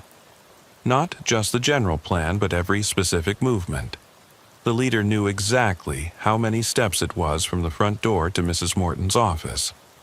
The second man went directly to the safety deposit vault without hesitation, as if he'd been there before. Did you get the impression that any of them were familiar with the bank's layout? Absolutely, but more than that, they seemed to know the staff. When Mrs. Morton started to reach for something under her desk, probably an alarm button, the leader stopped her before she could even move her hand. It was like he knew what she was thinking. This was new information that hadn't been in Norma's original statement. Miss Fitzpatrick, why didn't you mention this to the police on Monday? I wasn't sure if it was important, but I've been thinking about it all week, and I'm convinced that at least one of those men had been in the bank before. Did you recognize any of them specifically? That's just it. I can't say for certain. They were completely disguised. But there was something about the leader's posture, the way he held his shoulders. I've seen it before, but I can't place where. Archie spent another 20 minutes with Norma, going over every detail of her observations. By the time he left her office, he was convinced that the robbery had been an inside job. The level of specific knowledge the robbers had displayed could only have come from someone with intimate access to the bank's operations. Irving Rothstein lived in a modest apartment building on the north side, in a neighborhood that was showing signs of the urban renewal that was sweeping through Chicago in the mid-1960s. Archie climbed 3 flights of stairs to apartment 3B and knocked on the door. There was no answer. Archie knocked again, louder this time. "Mr. Rothstein, FBI, I'd like to speak with you about the bank robbery." Still no response, but Archie could hear movement inside the apartment, the sound of someone trying to move quietly across a wooden floor. "Mr. Rothstein, I know you're in there. I just want to ask you a few questions." The door opened slowly to reveal a thin, nervous-looking man in his early 40s. Irving Rothstein had the pale complexion of someone who spent most of his time indoors, and his hand shook slightly as he gripped the door frame. "Agent Kellerman? I wasn't expecting. I'm not feeling well today." "I can see that. May I come in? This won't take long." Irving hesitated, then stepped aside to let Archie enter. The apartment was small but tidy, with the kind of careful organization that suggested its occupant lived alone and took pride in his surroundings. But Archie noticed that several drawers were partially open, and there were papers scattered on the kitchen table as if Irving had been going through them hastily. "Mr. Rothstein, I understand you've worked at First National for 8 years. That's right?" "Started as a teller, worked my way up to assistant manager." "Mrs. Morton speaks very highly of you, says you're completely trustworthy." Irving's nervousness seemed to increase at the mention of his supervisor. "Mrs. Morton is a wonderful woman to work for, very professional, very thorough." "I'm sure she is." "Mr. Rothstein, I need to ask you about your access to the bank's safety deposit box records." "What about them?" "Mrs. Morton tells me that you and she are the only employees with access to those files." "That's correct." "Have you had occasion to review those files recently?" "Specifically, the records for boxes 247, 318, 402, 503, 661, 729, and 834? The specific box numbers had an immediate effect on Irving. His face went white, and he sank into a chair at the kitchen table. "Mr. Rothstein, are you all right? I need to tell you something, Agent Kellerman, but you have to understand, I never meant for anyone to get hurt." Archie felt the familiar rush that came with a breakthrough in a case. "What do you need to tell me, Irving?" "The robbery. I provided information to the men who robbed the bank." "What kind of information?" "Details about the security procedures, the layout of the vault, which safety deposit boxes contained the most valuable items." Archie sat down across from Irving, keeping his voice calm and professional. "How did you come to provide this information?" "They approached me about 3 months ago, said they knew I had gambling debts, knew I was in financial trouble." "Who approached you?" "I never got their real names, but they knew things about me, personal things. They knew about my mother's medical bills, about the money I'd borrowed from the wrong people." Irving's story was one Archie had heard variations of many times before. Criminals identifying vulnerable targets, people with financial problems or personal secrets that could be exploited. What did they threaten you with? They said if I didn't help them, they'd make sure my gambling debts became public knowledge. I'd lose my job, maybe face criminal charges for some of the bets I'd placed. So, you agreed to help them rob your own bank. I never thought it would actually happen. They said they just wanted information, that they were planning to rob a different bank and needed to understand how safety deposit systems worked. But Archie could see in Irving's eyes that he'd known exactly what the information would be used for. Irving, I need you to tell me everything about these men. What they looked like, how they contacted you, where you met them. We never met in person until the day before the robbery. All the communication was through phone calls and letters left in a drop location. What drop location? A mailbox at the main post office downtown. They gave me a box number and a combination. Irving provided Archie with the details, though he suspected the drop location had already been abandoned. Professional criminals rarely use the same communication method for extended periods. The day before the robbery, one of them called and said they needed to meet in person to finalize the details. We met at a diner on Western Avenue. Can you describe him? Middle-aged, average height, brown hair. But there was something about him that scared me. The way he looked at me, like I was just a tool to be used and then discarded. Did he give you any indication of what they planned to do with the stolen items? He said it wasn't about the money. Said the things in those safety deposit boxes were worth more than cash to the right people. That confirmed what Archie had been suspecting. The robbery hadn't been about simple theft. It had been about obtaining specific items that someone wanted very badly. Irving, I need you to think carefully.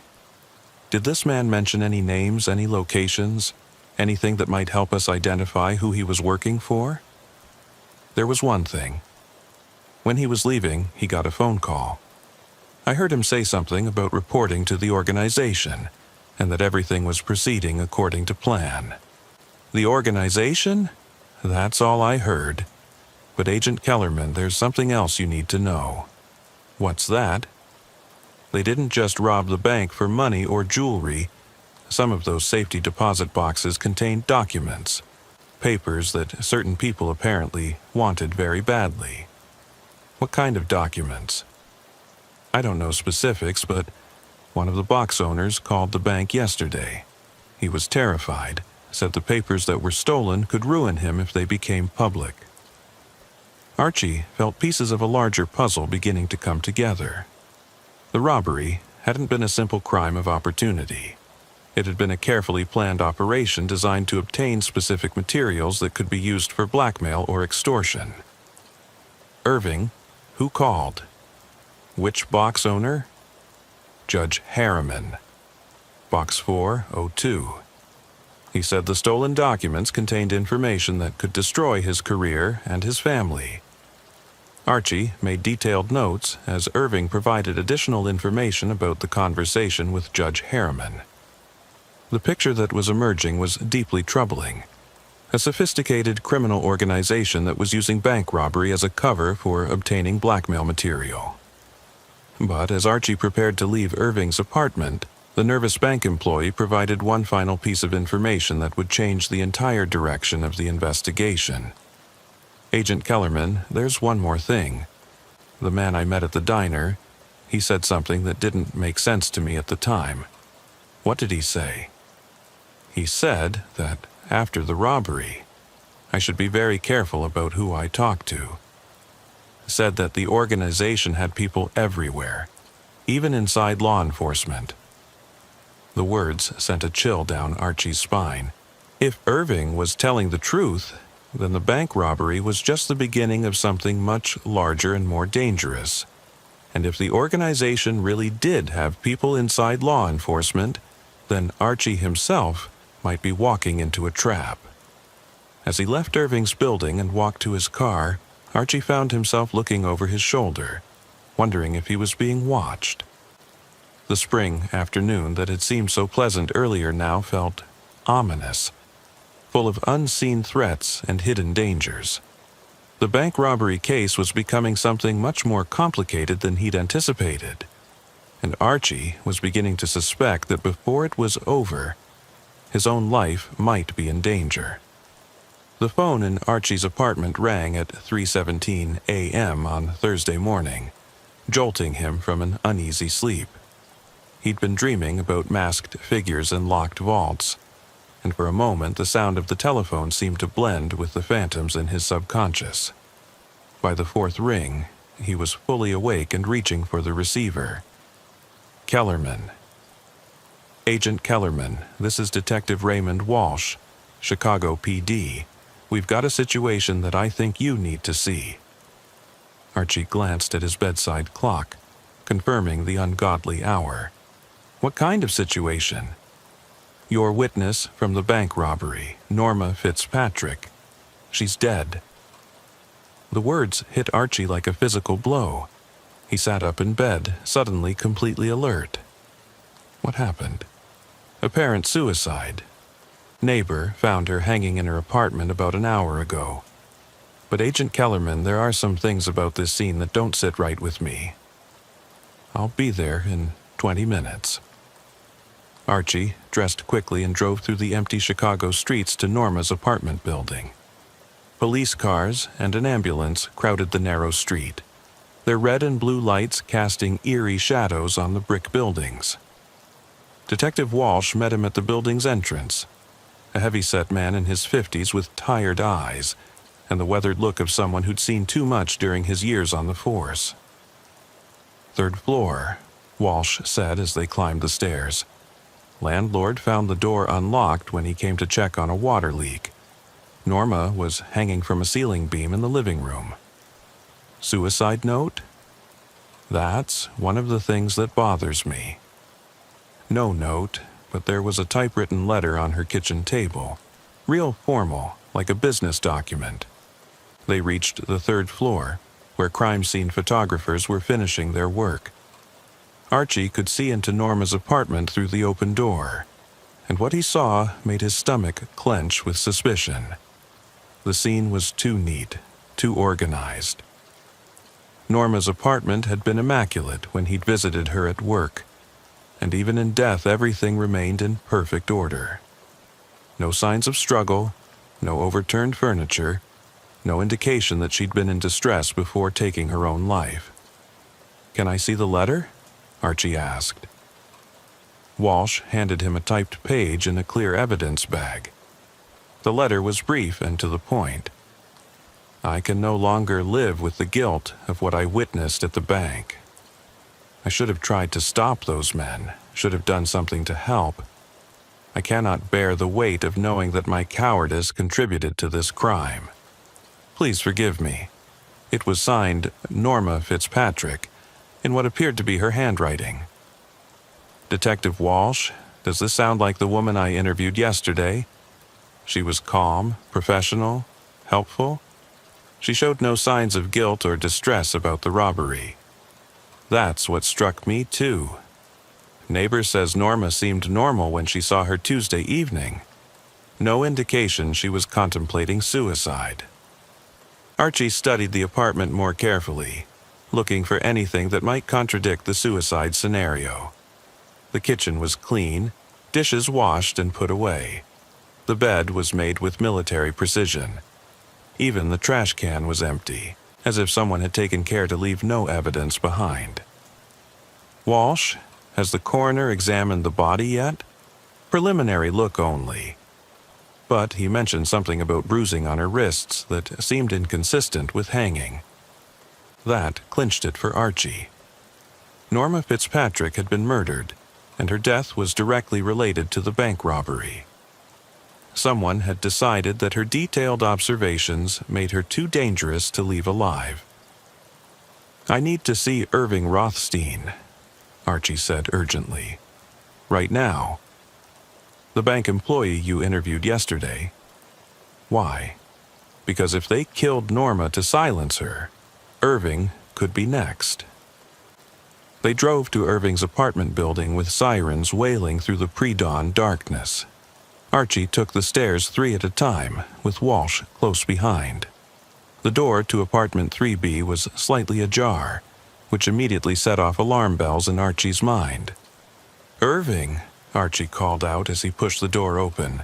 "Irving Rothstein." The apartment was in chaos. Furniture overturned, papers scattered everywhere, cushions slashed open. But there was no sign of Irving. "Looks like they got here first," Walsh said grimly.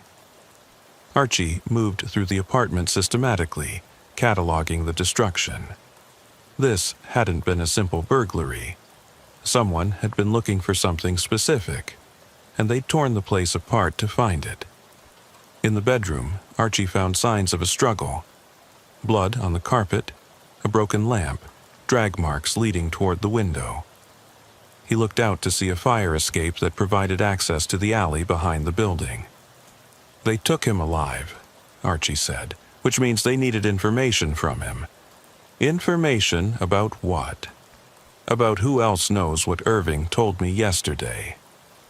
The implications were chilling. If Irving had been kidnapped rather than killed outright, it meant his captors wanted to know exactly how much the FBI had learned about their operation. And that put Archie himself in immediate danger. "Detective Walsh, I need you to contact my supervisor immediately. Tell him that the bank robbery is connected to organized crime, possibly with corruption inside law enforcement." "You think cops are involved?" "Irving warned me that this organization has people everywhere. That could include the Bureau, Chicago PD, anyone with access to our investigation." As they left Irving's destroyed apartment, Archie noticed a black sedan parked across the street. It hadn't been there when they'd arrived, and something about it made his instincts scream danger. "Walsh," he said quietly. "Don't look back, but I think we're being watched." The detective's hand moved instinctively toward his weapon. "The black car? Yeah. Let's get back to our vehicles normally, but be ready for anything." They walked down the street at a casual pace, but Archie could feel eyes watching them from the sedan. When they reached their cars, the black vehicle's engine started. "Follow me," Archie told Walsh, "but not too closely. I want to see if they're tracking us." The next 20 minutes became a careful game of cat and mouse through Chicago's morning traffic. The black sedan stayed with them, always maintaining a distance but never losing sight of Archie's car. Whoever was driving was professional, experienced in surveillance techniques. Archie led them on a winding route through the city, testing whether the tail would break off or continue following. When it became clear that the sedan wasn't going to give up, Archie made a decision that would prove to be both brave and foolish. He pulled into the parking lot of a 24-hour diner on the south side and waited. The black sedan circled the block twice before parking across the street. Archie could see 2 figures inside, but the morning sun on the windshield made it impossible to identify them clearly. "What's the plan?" Walsh asked over the radio. "I'm going to confront them. Maybe it's time to find out who's been watching us." "That's not smart, Kellerman. We should call for backup." But Archie was already out of his car, walking across the street toward the sedan. As he approached, he could see the 2 occupants more clearly. Both men were wearing dark suits and had the kind of alert, professional bearing that suggested law enforcement or military backgrounds. The driver rolled down his window as Archie approached. "Agent Kellerman," the man said, his voice calm and controlled. "We need to talk." "Who are you?" "Special Agent Marcus Cole, Internal Affairs Division. This is Agent Richardson. We've been assigned to monitor your investigation." Archie felt a chill run down his spine. Internal Affairs only got involved when there were suspicions of corruption or misconduct within the Bureau. Either he was being investigated, Or his superiors suspected that the bank robbery case involved federal agents. Monitor my investigation for what purpose? Get in the car, Agent Kellerman. There are things you need to know about this case that go far beyond a simple bank robbery. Against his better judgment, Archie climbed into the back seat of the sedan. Agent Cole turned to face him, his expression serious. Agent Kellerman, what I'm about to tell you is classified at the highest levels. The bank robbery you've been investigating is part of a much larger operation that involves national security. What kind of operation? For the past 2 years, various federal agencies have been tracking a criminal organization that specializes in obtaining sensitive documents and using them for blackmail and extortion. The organization has compromised politicians, judges, businessmen, and law enforcement officials across the Midwest. Richardson handed Archie a thick file folder. The documents stolen from those safety deposit boxes weren't random targets. Each one contained evidence of corruption, bribery, or other illegal activities. Someone is building a comprehensive database of compromising information. Archie flipped through the file, seeing photographs, financial records, and surveillance reports. The scope of what he was looking at was staggering. A criminal network that had been operating for years, collecting ammunition to use against anyone who might threaten their interests. Why wasn't I briefed on this from the beginning? Because we weren't sure if you could be trusted, Cole said bluntly. The organization has successfully placed assets inside multiple law enforcement agencies. We needed to observe your investigation to determine whether you were compromised. And your conclusion. You're clean, but you're also in immediate danger. The murder of Norma Fitzpatrick and the kidnapping of Irving Rothstein prove that they're willing to eliminate anyone who threatens their operation. Archie felt the weight of the situation settling on him like a heavy blanket. He'd stumbled into something far more dangerous than a simple bank robbery, and now his life was in jeopardy. What about Irving? Is he still alive? We don't know, but if he is, he won't be for long. The organization doesn't leave loose ends. Richardson leaned forward. Agent Kellerman, we have a proposition for you. Help us bring down this organization, and we'll provide you with federal protection. Refuse, and you're on your own against people who have already killed to protect their secrets. What kind of help are you talking about? We want you to continue your investigation, but with backup and support from internal affairs. We'll provide you with secure communications, safe houses, and additional agents to watch your back. In exchange for what? Your complete cooperation and willingness to follow orders without question. This operation is too important to be compromised by individual initiative. Archie considered the offer. On one hand, he desperately needed protection and support. On the other hand, he'd learned to be suspicious of anyone offering help too readily. I need some time to think about this. Time is a luxury you don't have, Cole said. The organization knows you're getting close to something important. They'll move against you soon, probably within the next 24 hours. As if to emphasize his point, Cole's radio crackled to life with a coded message. After listening, he turned back to Archie with a grim expression. Judge Harriman was found dead in his home an hour ago. Apparent heart attack. But there were no signs of heart disease in his medical records. Another murder, this one targeting the judge who'd called the bank about his stolen documents. The organization was systematically eliminating anyone who could connect them to the robbery. Agent Kellerman, you need to make a decision. Work with us or become the next victim. Archie looked out at the Chicago streets, thinking about Norma Fitzpatrick hanging in her apartment, about Irving Rothstein being dragged from his home, about Judge Harriman dying alone. Whatever this organization was, they had the resources and ruthlessness to kill anyone who threatened them. "All right," he said finally.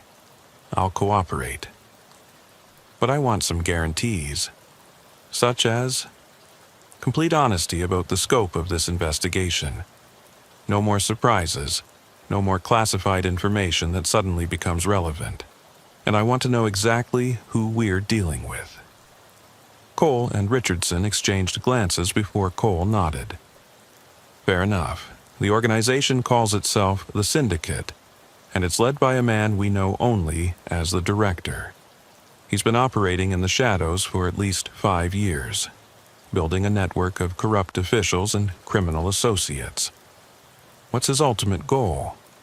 Power, control, the ability to manipulate political and business decisions through blackmail and intimidation. The bank robbery was just one operation in a much larger campaign. Richardson pulled out a surveillance photograph showing a tall, well-dressed man in his 50s getting out of a luxury car.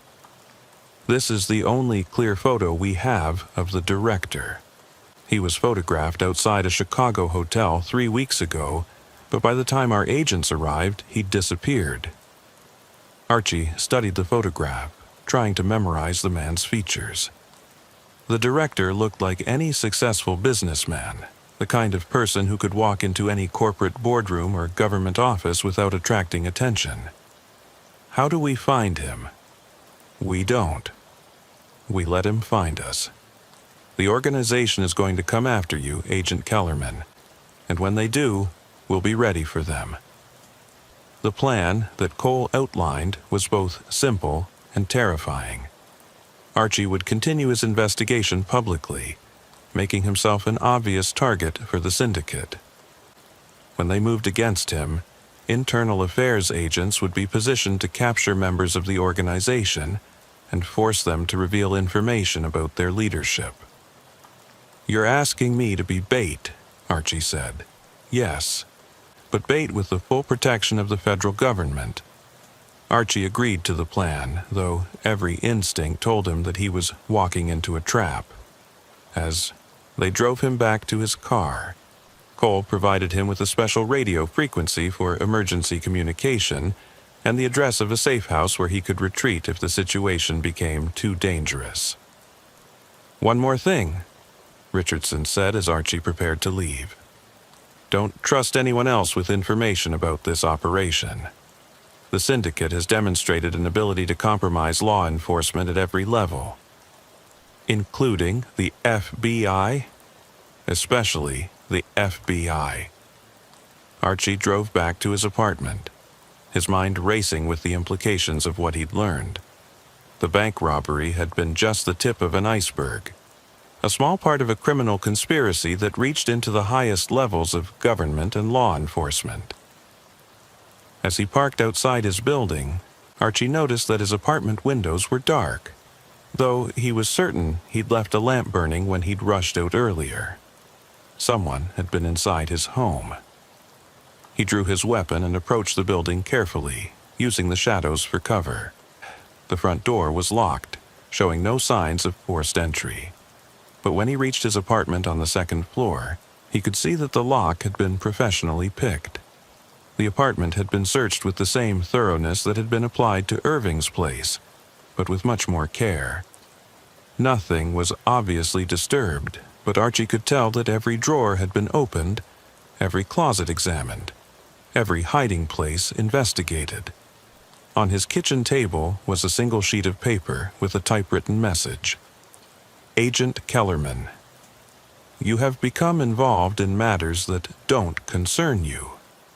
Cease your investigation immediately and return to routine duties, or face the consequences that befell your witnesses. You have 24 hours to comply. This is your only warning." The message was unsigned, but Archie had no doubt about its source. The syndicate knew where he lived, knew about his investigation, and was prepared to kill him if he didn't back off. But rather than being intimidated, Archie felt a cold anger building inside him. Norma Fitzpatrick had died because she'd tried to help the FBI solve a crime. Irving Rothstein had been kidnapped because he'd cooperated with a federal investigation.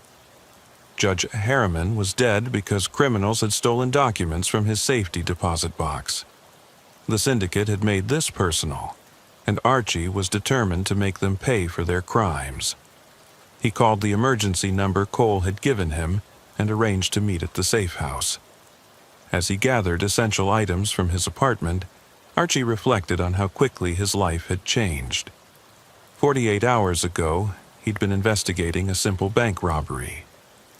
Now, he was a marked man, hunted by a criminal organization with connections throughout law enforcement. But as he prepared to leave his apartment, possibly for the last time, Archie made a decision that would define the rest of the investigation. He wasn't going to be passive bait in someone else's trap. He was going to hunt the hunters, and he was going to bring down the syndicate no matter what it cost him. The war between Agent Archie Kellerman and the director was about to begin in earnest, and only one of them would survive it. The safe house turned out to be a nondescript two-story building in an industrial district on Chicago's west side, sandwiched between a metalworking shop and an abandoned warehouse. Archie arrived at midnight to find the building dark, except for a single light in an upstairs window. Agent Cole met him at a side entrance, his face grim in the pale streetlight. "Any trouble getting here?" Cole asked as he led Archie through a narrow hallway that smelled of disinfectant and old coffee. "Not that I could detect. But after what happened to my apartment, I'm not sure I'd notice professional surveillance." They climbed a set of worn wooden stairs to the second floor, where Archie found himself in what appeared to be a makeshift command center. Charts and photographs covered the walls. Multiple phone lines snaked across tables loaded with radio equipment, and Agent Richardson sat hunched over a bank of monitors showing various locations around the city. "Welcome to Operation Cleanout," Cole said, gesturing toward the organized chaos around them. "For the past 6 months, this has been our base of operations for tracking the syndicate." Archie studied the wall displays more carefully. Surveillance photos showed dozens of individuals entering and leaving various Chicago locations. Financial charts tracked money flows through a complex network of the shell companies and overseas accounts. A large map of the Midwest was dotted with colored pins marking cities where the syndicate was suspected of operating. "This is bigger than you originally told me," Archie said. "Much bigger." The bank robbery was just one operation out of dozens. The syndicate has been systematically compromising officials in 12 states, building a network of corruption that reaches from local police departments to federal agencies. Richardson looked up from his monitors. "Agent Kellerman, we just intercepted a phone conversation that you need to hear." He handed Archie a set of headphones connected to a tape recorder. The conversation was between two men, their voices partially distorted by electronic encryption. "The FBI agent is becoming a problem," said the first voice. "He's asking too many questions, making connections we can't afford to have exposed." "Then eliminate him," replied the second voice, which carried an authority that suggested this was a superior giving orders to a subordinate. "Make it look like an accident. Car crash, mugging gone wrong, whatever works." "What about the internal affairs agents who've been watching him?" "They're a separate problem. The director has plans for them as well." The conversation continued for several more minutes, outlining a plan to eliminate not only Archie but also Agents Cole and Richardson. The casual way they discussed murder made Archie's blood run cold. "When was this recorded?" Archie asked. 2 hours ago," Richardson replied. "We have listening devices in several locations around the city, but we still haven't been able to identify the speakers or pinpoint where they're operating from." Cole moved to a large table covered with documents. "Agent Kellerman, there's something else you need to understand about this case. The syndicate isn't just a criminal organization. It's a shadow government, operating parallel to legitimate law enforcement and using corruption and blackmail to influence policy decisions." "What kind of policy decisions?" Everything from local zoning approvals to federal law enforcement priorities. They've been manipulating the system from the inside, ensuring that their operations remain protected while their competitors are targeted for investigation and prosecution. Archie felt a growing sense of unease as the full scope of what they were dealing with became clear. How long has this been going on? We think at least 5 years, possibly longer. The bank robbery that started your investigation was probably planned because Judge Harriman and the other box owners had been refusing to cooperate with syndicate demands. Richardson handed Archie another file. Look at this. Financial records showing payments from various syndicate accounts to officials in Chicago, Milwaukee, Detroit, and a dozen other cities. We're talking about millions of dollars in bribes and kickbacks. The evidence was overwhelming, but it raised a disturbing question that had been nagging at Archie since the beginning. If you've known about this organization for 6 months, why haven't you moved against them already? Cole and Richardson exchanged glances before Cole answered. Because we're not sure who we can trust within our own agencies. The syndicate has demonstrated an ability to stay ahead of our investigations, which suggests they have sources inside the Bureau. You think there are corrupt FBI agents involved? We're certain of it.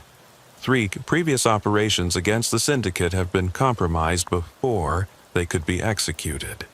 Each time, the targets were warned in advance and either disappeared or destroyed evidence before we could act. The implications were staggering. If the FBI itself had been compromised, then every aspect of law enforcement could be suspect. Phone calls could be monitored, evidence could be destroyed, and agents could be eliminated by their own colleagues. That's why we're operating out of this safe house instead of federal facilities, Richardson explained. We can't risk having our communications intercepted or our plans leaked to the wrong people. Archie moved to the window and looked out at the darkened industrial district. Somewhere in the maze of Chicago's streets, a criminal organization was planning his death while corrupt federal agents provided them with information and protection. "What's the plan?" he asked. "We wait," Cole said. "The syndicate is going to make a move against you within the next 24 hours. When they do, we'll be ready to follow them back to their base of operations. And if they succeed in killing me, they won't. We have surveillance teams positioned around the city, and you'll be wearing a tracking device at all times." Cole handed Archie a small electronic device about the size of a matchbox. "This transmits your location every 30 seconds. If anything happens to you, we'll know exactly where you are." "What about Irving Rothstein? If he's still alive, shouldn't we be trying to rescue him?" "We are. But we need to be smart about it. The syndicate is using Irving as bait to draw us into a trap. If we move too quickly, they'll kill him and disappear." Richardson turned from his monitors with an urgent expression. "We've got movement." 3 vehicles just pulled up outside Agent Kellerman's apartment building. It looks like they're preparing to search the place again. They watched on the monitors as several figures in dark clothing entered Archie's building. The surveillance cameras were equipped with night vision capabilities, allowing them to see the intruders clearly as they moved through the hallways. "Professionals," Cole observed. "Look at how they move, how they communicate with hand signals. These aren't street criminals." "Military?" Archie asked. "Possibly. Or law enforcement with military training." The intruders spent nearly an hour searching Archie's apartment, apparently looking for something specific. When they finally emerged, one of them made a phone call from the street outside the building. "We need to get closer," Richardson said.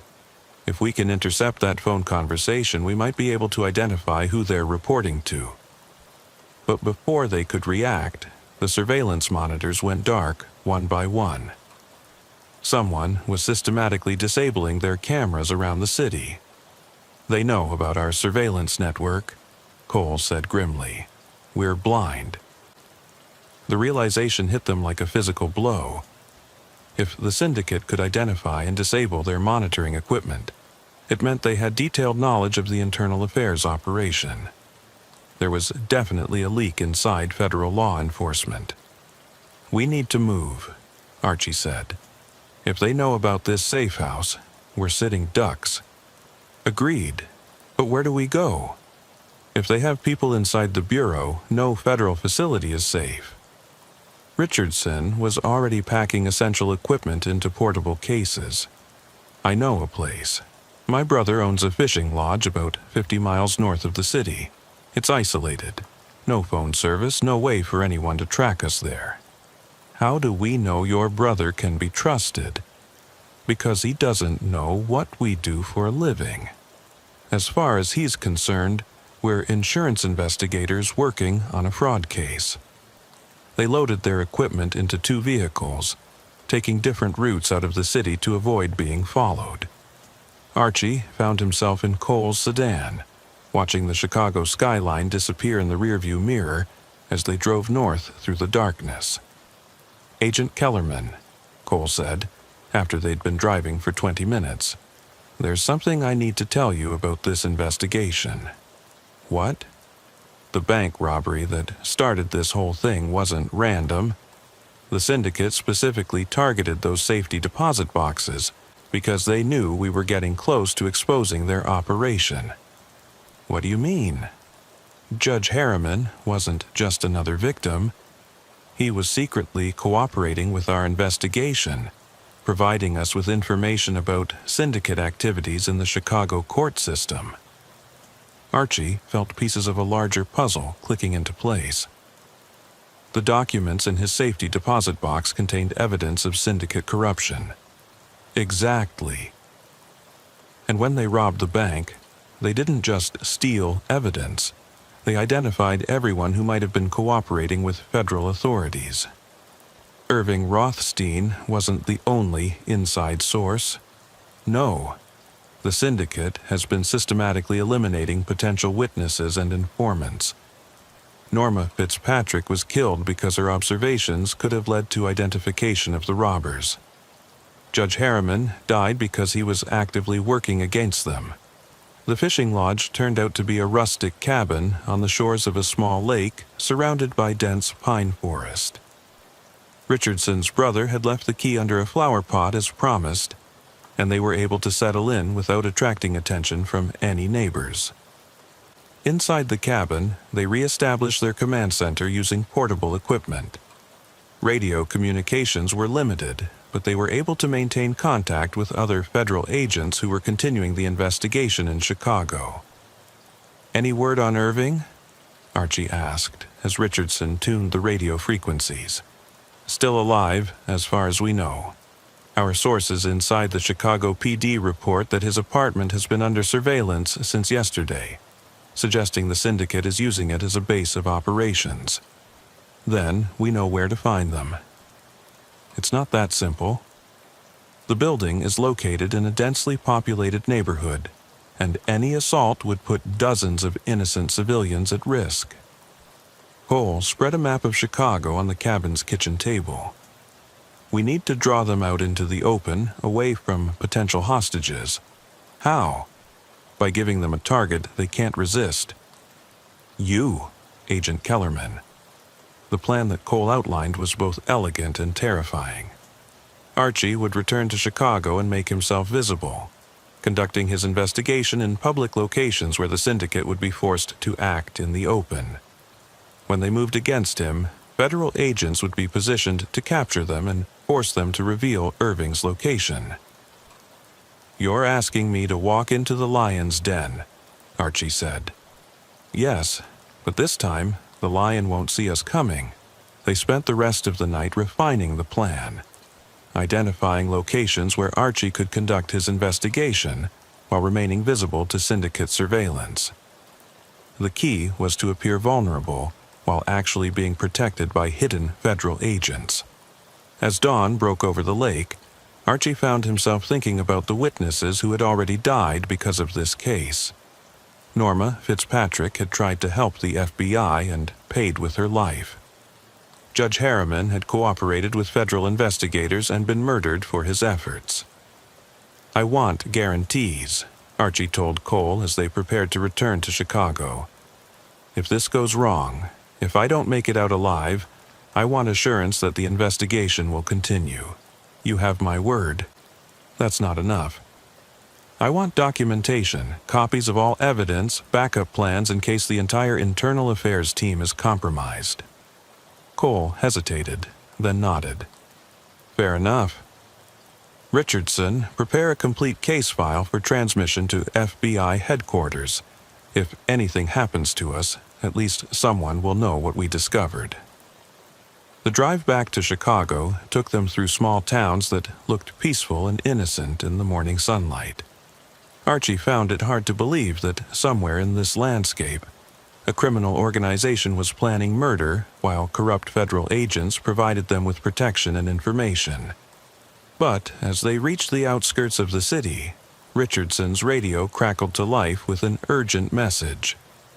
"All units, we have a body in the Chicago River. Adult male, appears to be a homicide victim." Archie felt his heart sink as the description continued. The victim matched Irving Rothstein's general description, and a wallet found on the body contained Irving's identification. "They killed him," Archie said quietly. "Maybe," Cole replied. "Or maybe they want us to think they killed him. The syndicate is smart enough to stage a fake death if it serves their purposes." But when they reached the morgue 2 hours later, there was no doubt about the identity of the victim. Irving Rothstein had been tortured before he was killed, his body showing signs of systematic abuse designed to extract information. "What did they want to know?" Archie asked the coroner.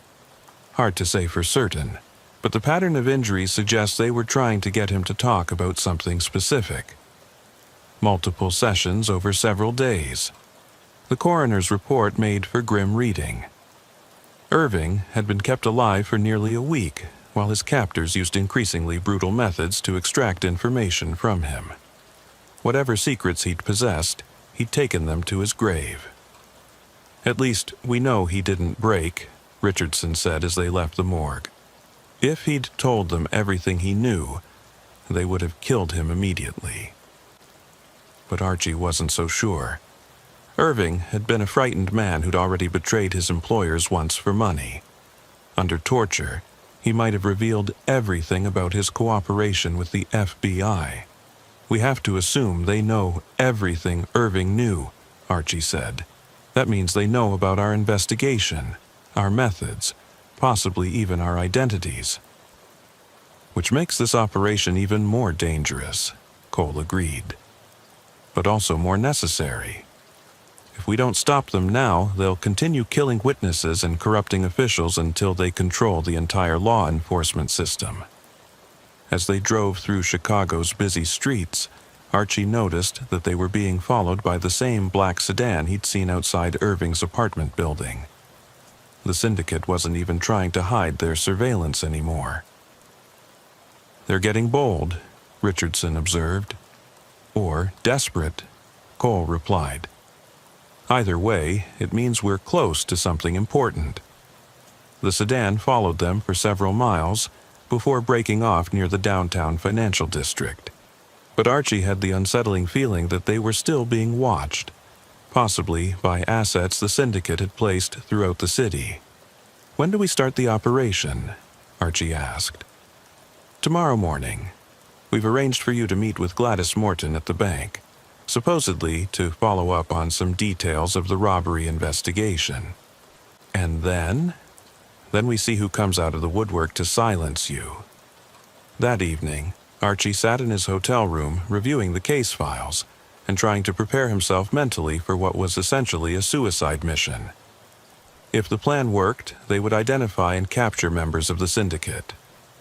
If it failed, he would join Norma Fitzpatrick, Judge Harriman, and Irving Rothstein in death. But as he studied the evidence they'd assembled, Archie began to notice patterns that hadn't been apparent before. Financial transactions that seemed to follow a specific schedule. Phone calls that were always made at certain times of day. Even the murders had occurred according to what appeared to be a predetermined timeline. The syndicate wasn't just organized. They were following a plan that had been months or possibly years in the making. The bank robbery hadn't been a crime of opportunity. It had been one step in a larger operation designed to consolidate their control over Chicago's criminal and political landscape.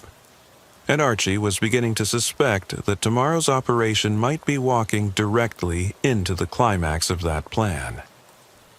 As he prepared for what might be his last night alive, Agent Archie Kellerman couldn't shake the feeling that he was missing something crucial about the case. Something that would change everything he thought he knew about the syndicate and their ultimate goals. But by morning, it would be too late to change the plan. The trap would be set, and either he would emerge victorious or become another casualty in a war that most people didn't even know was being fought. The morning of May 3rd, 1965, arrived with the kind of deceptive calm that often precedes violence. Archie sat in his hotel room at 6 a.m., methodically checking his weapon and reviewing the day's plan one final time. Outside his window, Chicago was waking up to what appeared to be another ordinary spring day. Office workers hurried along the sidewalks, delivery trucks navigated the busy streets, and the city's rhythm seemed completely normal. But Archie knew that beneath this veneer of normalcy, predators were already moving into position. The plan was elegantly simple in its deception. Archie would arrive at First National Bank at 9:30 a.m. for a scheduled meeting with Gladys Morton, ostensibly to review some final details about the robbery investigation. The meeting was genuine. Cole had arranged it through official FBI channels, ensuring that word of Archie's visit would reach anyone monitoring federal communications. What the syndicate wouldn't know was that the meeting was also bait. Cole's voice crackled through the radio hidden in Archie's jacket pocket. "All units in position. Archie, you're clear to proceed to the bank." Archie left his hotel and walked the 6 blocks to First National, taking his time and making sure he was visible to anyone who might be watching. The tracking device Cole had given him was secured inside his shoe, and he wore a wire that would allow the surveillance team to monitor any conversations. The morning air carried the scent of fresh bread from a nearby bakery and the exhaust fumes of rush-hour traffic. Everything seemed normal, but Archie's trained instincts told him he was being watched from multiple locations. As he approached the bank, Archie noticed several details that suggested the syndicate had taken the bait. A man in a gray suit was reading a newspaper on a bench across the street, but his eyes kept flicking toward the bank entrance. A woman at the bus stop had been standing in the same position for at least 10 minutes without any bus arriving. A delivery truck was parked at the curb with its engine running, even though the driver was nowhere to be seen. Professional surveillance, but not quite professional enough to be invisible to someone who knew what to look for.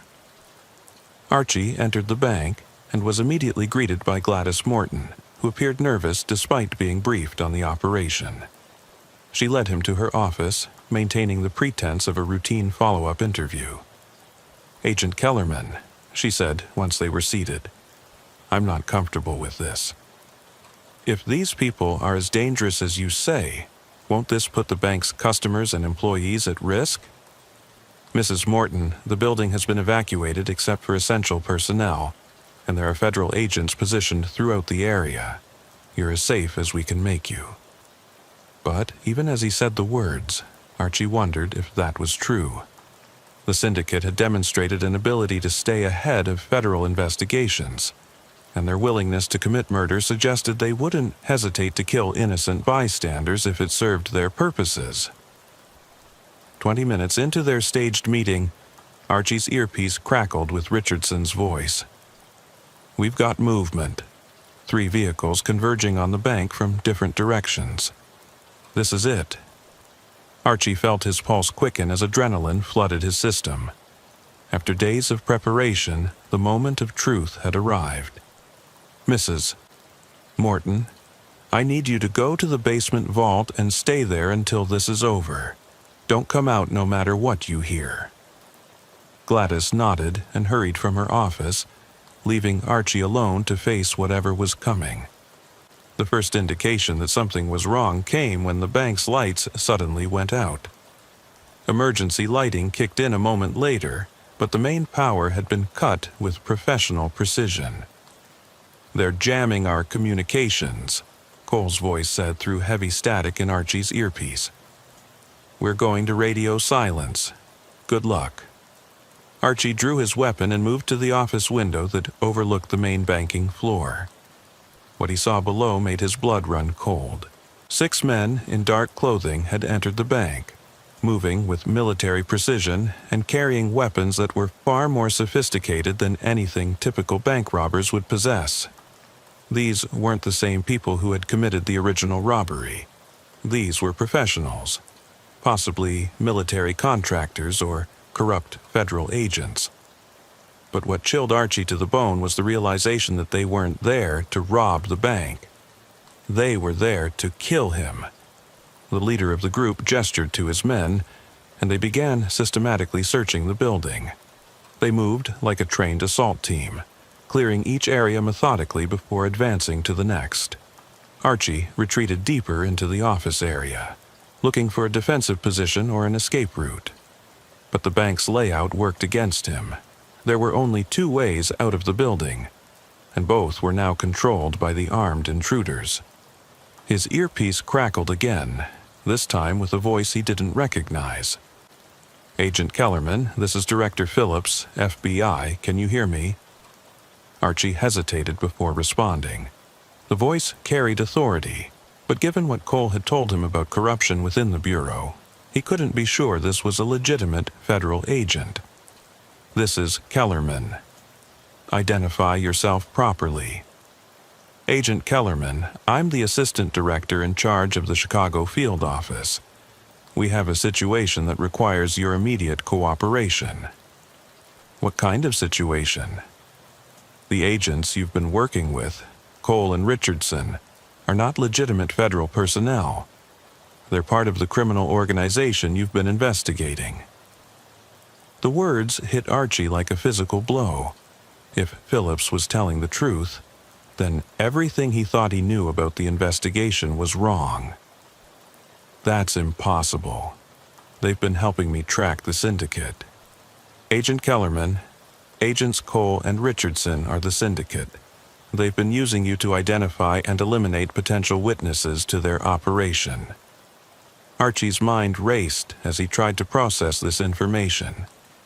Cole and Richardson had certainly known a lot about the criminal organization, had seemed to anticipate their moves, had always been one step ahead of the investigation. If what you're saying is true, then why are armed men trying to kill me right now? Because you've learned too much. The original plan was to use you to identify all the witnesses and evidence, then eliminate you and close the case. But you've proven more resourceful than they expected. The sound of footsteps on the stairs leading to the office level interrupted their conversation. The assault team was getting closer. "Director Phillips, how do I know you're legitimate?" "Agent Kellerman, I'm going to give you information that only genuine federal personnel would know. The bank robbery was indeed an inside job, but not in the way you think. Irving Rothstein was working for us. He was an undercover federal agent who had infiltrated the syndicate." This revelation made Archie's head spin. Irving hadn't been a corrupt bank employee forced into cooperation. He'd been a federal agent working deep cover. Irving was our primary source of intelligence about the syndicate's operations. When he was kidnapped, we lost our window into their organization. Then why didn't Cole and Richardson tell me this? Because they're the ones who identified Irving as a federal agent and ordered his execution. Archie felt the world shifting beneath his feet. as the full scope of the deception became clear. He'd been manipulated from the beginning, used as a tool by the very criminals he thought he was hunting. The office door burst open, and two armed men entered with weapons raised. Archie fired twice, dropping both intruders, but he could hear more footsteps approaching. "Director Phillips, I need immediate backup." "It's on the way, Agent Kellerman. But you need to stay alive for the next 10 minutes. Archie barricaded himself in Gladys Morton's office, using the heavy desk as cover while he tried to figure out his next move. The sound of gunfire echoed through the bank as the remaining assault team members closed in on his position. His earpiece crackled again, but this time it was Cole's voice. "Agent Kellerman, you need to listen to me very carefully. The person claiming to be Director Phillips is lying to you." "Cole? Where are you?" "Richardson and I are pinned down outside the bank. The people inside aren't federal agents. They're syndicate assassins sent to kill all of us." Archie didn't know who to believe anymore. Every voice in his earpiece could be legitimate law enforcement or criminal deception.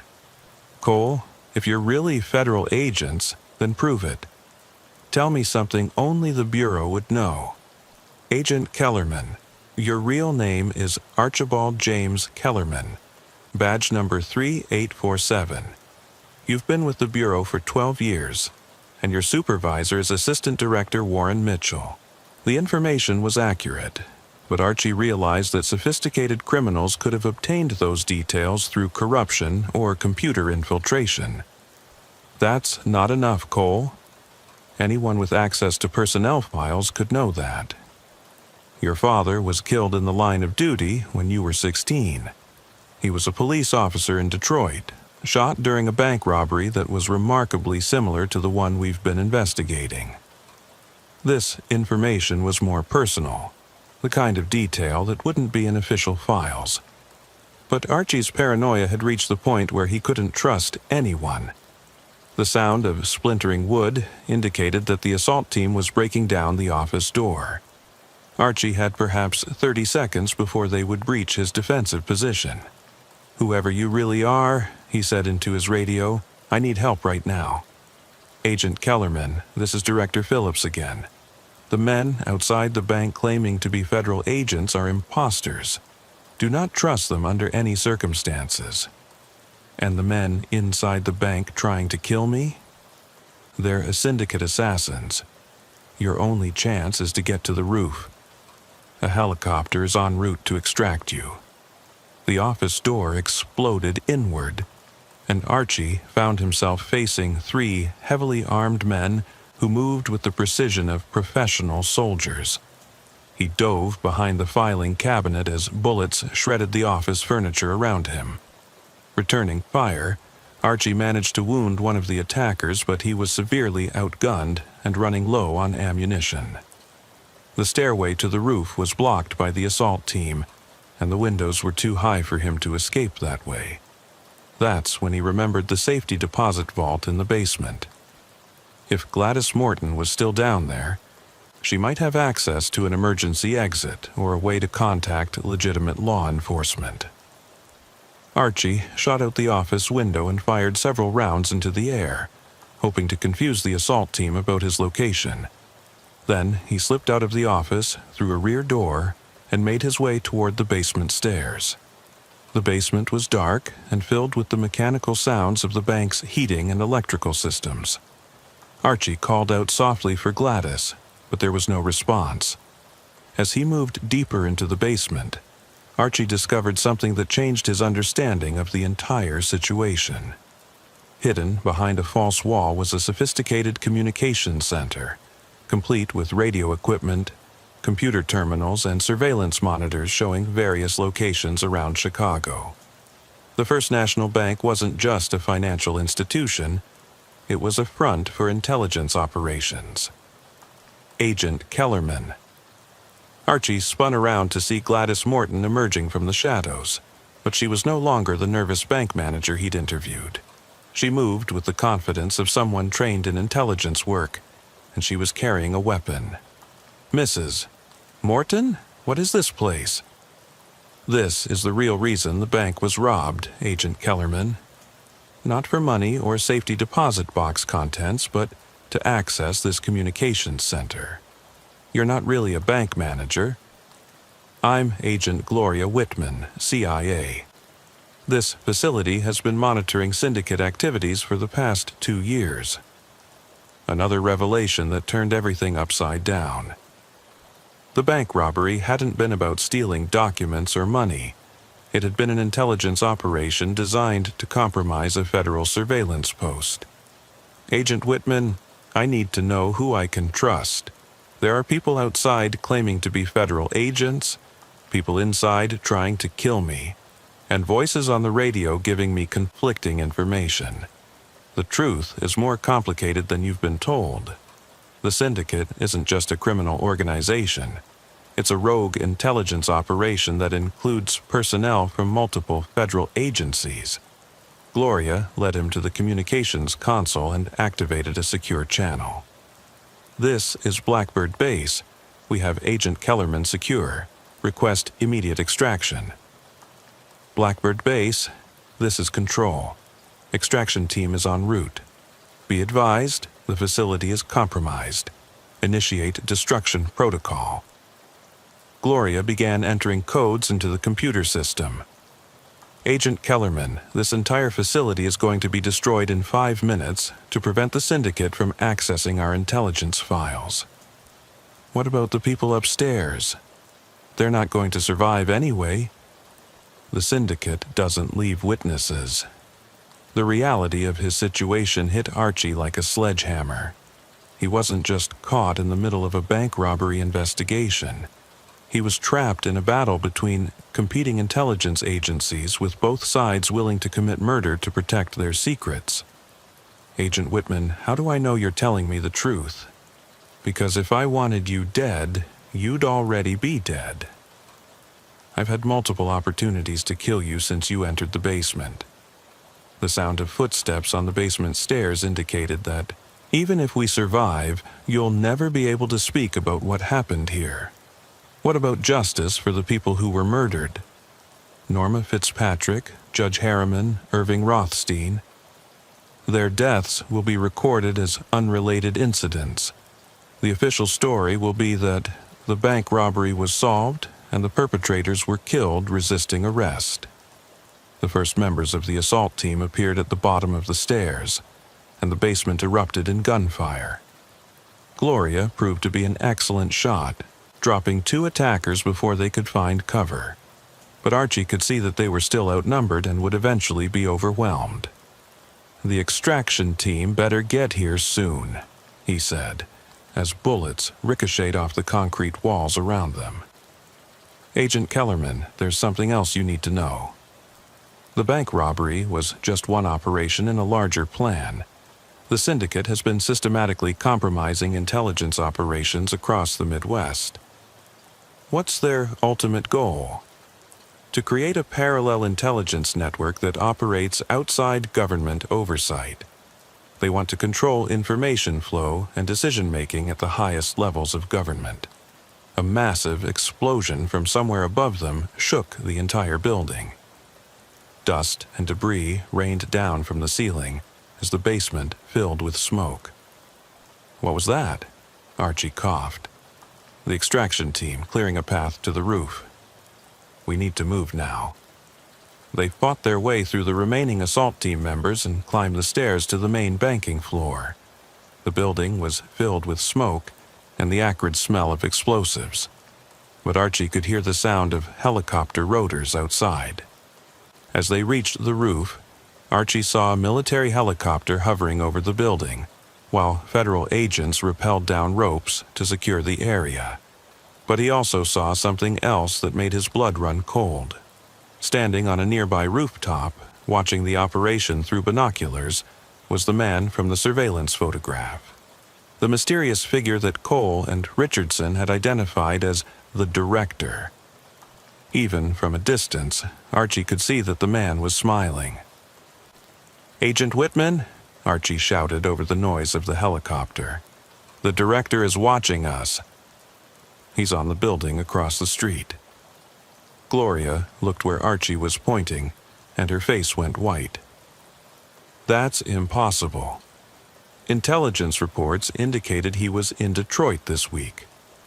Well, he's here now. As they were lifted into the helicopter, Archie kept his eyes on the distant figure. The director raised one hand in what might have been a salute or a gesture of farewell, then disappeared from view. During the flight to a secure federal facility, Gloria briefed Archie on what would happen next. You'll be debriefed by multiple agencies, then reassigned to a position where you can't investigate intelligence operations. Your file on this case will be sealed, and you'll be required to sign documents agreeing never to discuss what happened. And the syndicate will continue operating under a different name in a different location. We disrupted one cell, but the organization is too large and too well connected to be completely eliminated. So, they win. They don't lose, which in the intelligence world is often the same thing.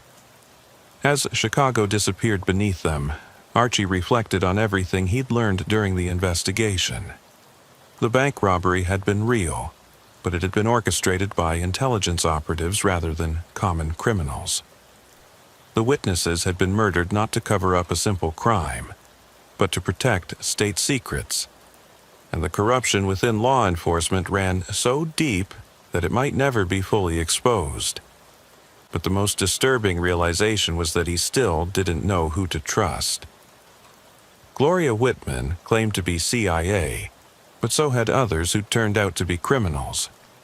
The helicopter crew wore federal uniforms, but so had the assault team at the bank. In the world of intelligence operations, truth was a luxury that few could afford. As they approached the federal facility where he would be debriefed, Archie made a decision that would haunt him for the rest of his career. He would cooperate with whatever agencies claimed jurisdiction over the case, but he would also keep his own records of what had happened. Somewhere, somehow, he would find a way to ensure that the truth about the syndicate's operations would eventually be exposed. Even if it took years. Even if it cost him his life. The helicopter settled onto the landing pad of a nondescript government building, and Archie was escorted inside by agents who showed him federal identification, but whose names he knew he would never learn. As the doors closed behind him, Archie couldn't shake the feeling that his real investigation was just beginning, because somewhere out there, the director was already planning his next operation, and next time, there might not be anyone left alive to stop him. The crisp October air carried the scent of burning leaves through downtown Boston as FBI agent Lester Whitfield climbed the marble steps of the Pemberton Gallery. It was October 18, 1967, and 12 paintings worth $4 million had vanished overnight. The gallery owner, Velma Pemberton, met him at the entrance. She was a woman in her early 50s with silver hair and the kind of refined bearing that came from decades in Boston's art world. "Agent Whitfield, thank you for coming," Velma said. These paintings weren't just valuable, they were irreplaceable. The main gallery space was a soaring room with white walls where empty frames hung like accusatory eyes. Each frame showed precise cuts where the canvas had been removed. "Mrs. Pemberton, was there anything special about these particular paintings?" Velma hesitated. "About 3 weeks ago, I was approached by a man claiming to represent a private collector. He was very interested in these exact pieces. Can you describe this man?" "Tall, well-dressed, spoke with a slight accent. He said his name was Morris Blackwood." Lester examined the security footage from Morris's visits. The man had spent considerable time examining not the paintings themselves, but the frames, wall mountings, and security camera positions. "He was casing the place," Lester said. The theft showed professional execution. The alarm had been bypassed, security guards drugged, and someone had obtained keys to the gallery's entrance. Mrs. Pemberton, yesterday I received a phone call, Velma continued. A woman named Edith Caldwell. She said she'd seen the paintings and knew where they were being held. Did she leave contact information? She said she'd call back today at 2 p.m. At exactly 2 p.m., the phone rang. This is Edith Caldwell, the voice said. The people who stole those paintings aren't ordinary thieves. They're part of an international smuggling operation. Lester identified himself as FBI. What information do you have? I used to work for them as a courier. The paintings are being held in a warehouse, but tomorrow night they're being shipped to Europe. Meet me tonight, 8 p.m., warehouse district near the harbor. Building 47, third floor, come alone. The line went dead. That evening, Lester approached Building 47, a hulking abandoned structure. He climbed 3 flights through darkness to find a vast empty space filled with shadows. Miss Caldwell? He called out.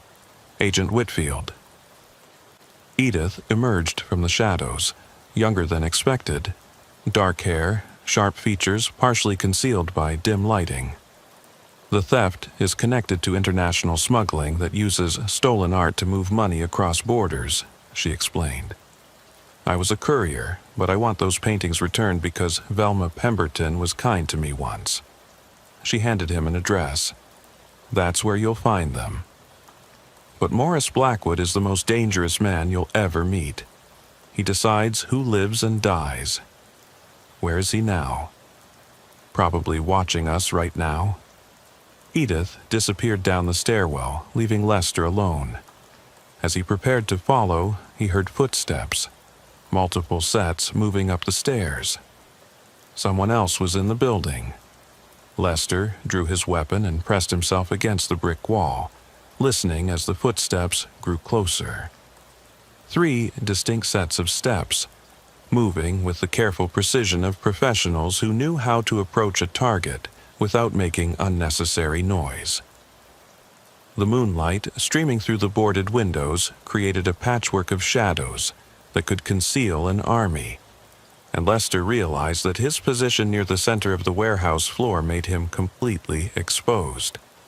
He moved quickly toward a cluster of abandoned machinery, using the rusted equipment as cover while he tried to assess how many people were hunting him. A voice echoed through the empty space, speaking with the slight accent that Velma had described. Agent Whitfield, there's no point in hiding. We know you're here, and we know Miss Caldwell has already left the building. Morris Blackwood. The man who had cased the Pemberton Gallery was now stalking Lester through the warehouse like a predator who had cornered his prey. Agent Whitfield, I have a proposition for you. Come out where we can see you, and we can discuss this matter like civilized professionals. Lester remained silent, knowing that any response would give away his exact location. Instead, he moved carefully between the machinery, trying to work his way toward the stairwell that Edith had used to escape. Very well, Morris called out. If you prefer to do this the difficult way, we're prepared for that as well. The sound of breaking glass filled the warehouse as one of Morris's companions smashed out a boarded window, allowing more moonlight to flood the space. Lester could now see 3 figures moving systematically through the warehouse, armed with weapons and using professional search techniques. They weren't just art thieves, they were trained killers. Lester reached the stairwell and began descending as quietly as possible, but the old wooden steps creaked under his weight no matter how carefully he moved. Behind him, he could hear the search team redirecting toward the stairs. On the 2nd floor, Lester found himself in a maze of abandoned offices and storage rooms. He moved through the darkness, looking for another way out of the building while listening to his pursuers spreading out to cover all possible escape routes. Agent Whitfield, Morris's voice carried clearly through the empty building. You should know that Miss Caldwell has been working for us all along. Everything she told you was designed to bring you here, alone and vulnerable." The words hit Lester like a physical blow. If Morris was telling the truth, then he'd walked directly into a trap, lured by a woman who'd seemed genuinely frightened but had actually been following a script. The stolen paintings were never the real target, Morris continued, his voice getting closer. You were the target, Agent Whitfield. Your investigation was getting too close to operations that certain people preferred to keep private. Lester found a broken window that looked out onto a fire escape, but as he prepared to climb through, he saw another armed figure waiting in the alley below. They had the building completely surrounded. You see, Agent Whitfield, art theft is such a civilized crime. No violence, no witnesses, just the quiet redistribution of beautiful objects to people who appreciate them properly. But federal investigations, those tend to be messy, unpredictable, dangerous to ongoing operations. Lester moved deeper into the maze of offices, looking for any defensive advantage. In what had once been an executive suite, he found a heavy desk that he could use as cover and a clear view of the doorway. The unfortunate truth is that your investigation ends here, Agent Whitfield. But I want you to know that your death will serve a greater purpose. It will send a message to other federal agents that some cases are better left unsolved. The first of Morris's men appeared in the doorway, moving cautiously with his weapon raised. Lester fired twice, dropping the intruder and alerting the others to his exact location. The response was immediate and overwhelming. Automatic weapons fire shredded the office furniture around him, forcing Lester to stay low behind the desk, while bullets ricocheted off concrete walls and shattered the remaining windows. When the shooting stopped, Morris's voice rang out again. "Agent Whitfield, you're outnumbered and outgunned. Surrender now, and I promise your death will be quick and professional." "I've got a better idea," Lester shouted back. "Why don't you surrender to me, and I'll make sure you get a fair trial before you're executed." Morris laughed, a sound that echoed eerily through the empty building. "Agent Whitfield, you still don't understand what you're dealing with. The art theft was just a cover story. The real operation involves moving much more valuable commodities across international borders." "What kind of commodities?" "Information, Agent Whitfield. State secrets, military plans, intelligence reports. Stolen artwork is just a convenient way to transport documents without attracting attention from customs officials." Lester felt pieces of a larger puzzle falling into place. The sophisticated techniques used to steal the paintings, the international connections, the willingness to commit murder. This wasn't just about art theft, it was about espionage. The 12 paintings from the Pemberton Gallery, Morris continued, contained microfilm hidden in the frames. Documents that certain foreign governments were very eager to acquire. What kind of documents? FBI surveillance reports on Soviet intelligence operations in Boston. Very detailed, very valuable, very dangerous to the agents whose identities were contained in those files. The revelation hit Lester like a sledgehammer. He wasn't just investigating art theft. He was pursuing foreign spies who had stolen classified federal documents. "You see why you can't be allowed to leave this building alive," Morris said. "Your investigation has already compromised several ongoing counterintelligence operations." Lester heard footsteps moving in the hallway outside the office, positioning for another assault. He checked his ammunition and found that he had perhaps a dozen rounds left, not nearly enough to fight his way out of the building. But as he prepared for what might be his final gunfight, Lester heard a sound that gave him hope. Sirens in the distance, growing louder. "Agent Whitfield," Morris called out. And for the first time his voice carried a note of urgency. "It appears you weren't as alone as we thought." The sirens were definitely getting closer, and Lester could hear multiple vehicles approaching the warehouse district. Either the FBI had tracked him down, or someone had called in reports of gunfire. "Time to leave," Morris said to his companions, and Lester could hear them moving toward the stairs. But before they could escape, the building was suddenly flooded with light as police vehicles surrounded the warehouse. Spotlights penetrated through the broken windows, and amplified voices began demanding that everyone inside surrender immediately. "This is the FBI," came a voice through a bullhorn. "The building is surrounded. Come out with your hands visible." Lester moved to the broken window and called out to identify himself. Within minutes, federal agents were pouring into the building, sweeping each floor systematically. But when they reached the third floor where the confrontation had begun, Morris Blackwood and his team had vanished. An FBI search team found evidence of their presence: spent ammunition, footprints in the dust, even blood from the man Lester had wounded. But the spies themselves had disappeared as completely as if they had never existed. "Agent Whitfield," said the team leader as they escorted Lester from the building, "how did you know to call for backup?" "I didn't," Lester replied. "I came here alone." "Then who called in the report of federal agents under fire?" Lester looked around at the flashing lights and organized chaos of the crime scene, trying to understand how rescue had arrived at exactly the right moment. "Someone who wanted to make sure I survived," he said finally. As they drove back to FBI headquarters for debriefing, Lester reflected on everything he'd learned during the confrontation with Morris Blackwood.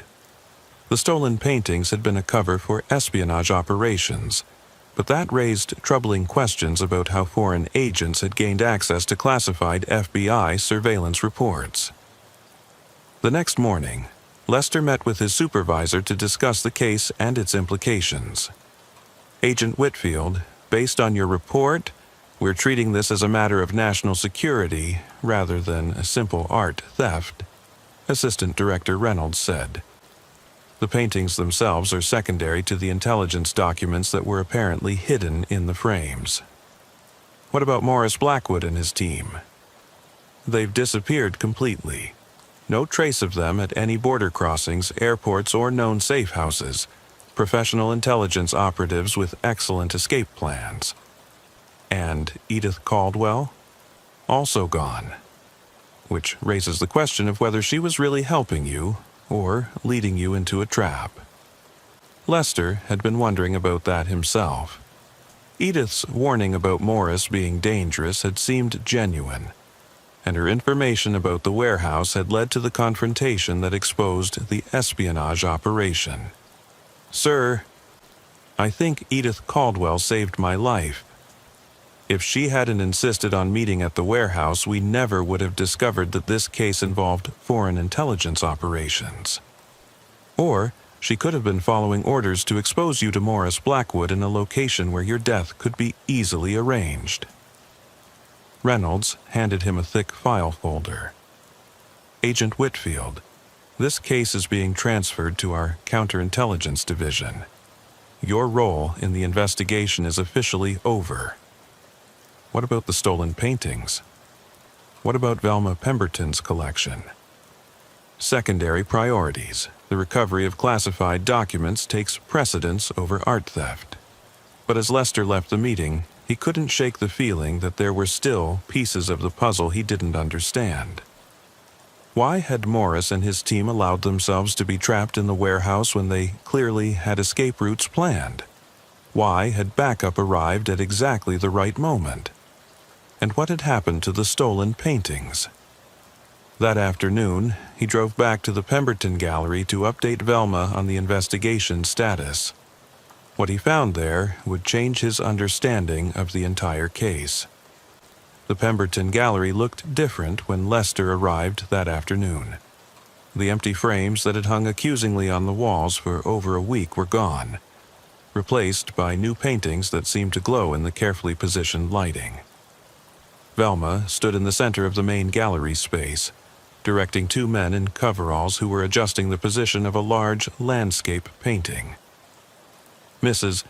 Pemberton," Lester called out, confused by what he was seeing. She turned toward him with a smile that seemed forced. "Agent Whitfield, how wonderful to see you again. As you can see, I've decided to move forward with new acquisitions rather than dwelling on what was lost." Lester moved closer to examine the paintings. They were beautiful pieces, clearly valuable, but something about the situation felt wrong. "Mrs. Pemberton, where did these paintings come from? The investigation into your stolen collection is still ongoing." "Oh, that?" Velma waved her hand dismissively. "I've decided not to pursue the matter any further. My insurance will cover the loss, and I'd rather focus on the future than the past." The men in coveralls finished their work and left the gallery, but not before one of them gave Velma a look that seemed more like a report than a goodbye. "Mrs. Pemberton, we need to talk privately. There are developments in your case that you need to understand." "I'm afraid I'm rather busy this afternoon, Agent Whitfield. Perhaps we could schedule something for next week?" But Lester wasn't leaving without answers. Something fundamental had changed since his confrontation with Morris Blackwood, and Velma's sudden disinterest in recovering her stolen art was part of it. "Mrs. Pemberton, those men who were hanging paintings, who were they?" "Just contractors I hired to help with the installation. They didn't look like art handlers. They moved like security personnel." Velma's composed facade cracked slightly. "Agent Whitfield, I think you should leave. Not until you tell me what's really going on here. Yesterday, you were desperate to recover your stolen collection. Today, you're hanging new paintings and dismissing the entire investigation. Things change, Agent Whitfield. Sometimes it's better to accept a loss and move on." Lester studied the new paintings more carefully, and what he saw made his blood run cold. Hidden in the ornate frames of several pieces were small electronic devices that looked like listening equipment. "Mrs. Pemberton, your gallery is under surveillance. These paintings contain monitoring devices." "I don't know what you're talking about." But her voice carried the tremor of someone who was terrified and trying desperately to hide it. "Who's watching you, Mrs. Pemberton? Who forced you to drop the investigation?" Before she could answer, the gallery's front door opened and Morris Blackwood walked in as casually as if he were a customer browsing for art. "Agent Whitfield," he said pleasantly. "I was hoping I'd find you here." Lester's hand moved instinctively toward his weapon, but Morris raised his hands to show he was unarmed. "There's no need for violence. I'm here to offer you a proposition. The same kind of proposition you offered last night in the warehouse."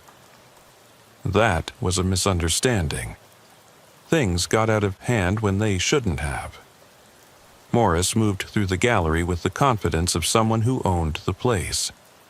"You see, Agent Whitfield, Mrs. Pemberton and I have reached an understanding about her stolen collection." "What kind of understanding?" "The paintings will be returned to her within the week, completely undamaged.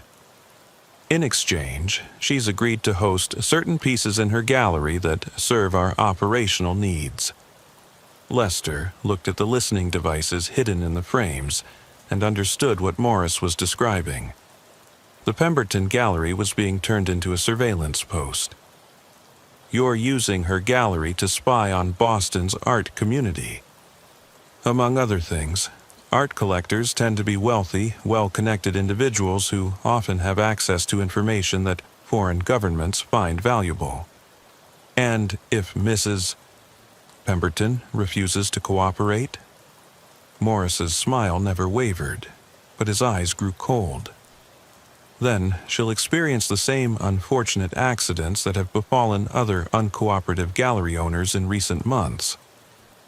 Velma stood frozen between them, clearly terrified but trying to maintain some semblance of dignity. "Agent Whitfield," she said quietly, "perhaps you should leave. I don't want any trouble." "Mrs. Pemberton, you don't have to do this. The FBI can provide protection." "Can you?" Morris asked. "Can you protect her 24 hours a day for the rest of her life? Can you guarantee that our associates won't find creative ways to reach her despite federal protection?" Lester realized that Morris was probably right. The espionage network he represented had demonstrated resources and capabilities that rivaled federal law enforcement. "What do you want from me?" Lester asked.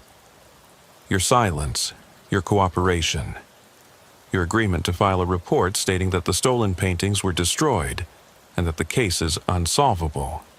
In exchange for what? Mrs. Pemberton's continued good health, and perhaps some information that might be useful to your career." Morris reached into his coat and withdrew a manila envelope. "Intelligence reports on Soviet operations in Boston that your counterintelligence division would find very interesting. You're offering to spy for the FBI? I'm offering to share information that serves our mutual interests. The Soviet intelligence network in Boston is as much a threat to our operations as it is to yours." Lester stared at the envelope, recognizing the impossible position he'd been placed in. Accept Morris's offer, and he'd become complicit in espionage operations.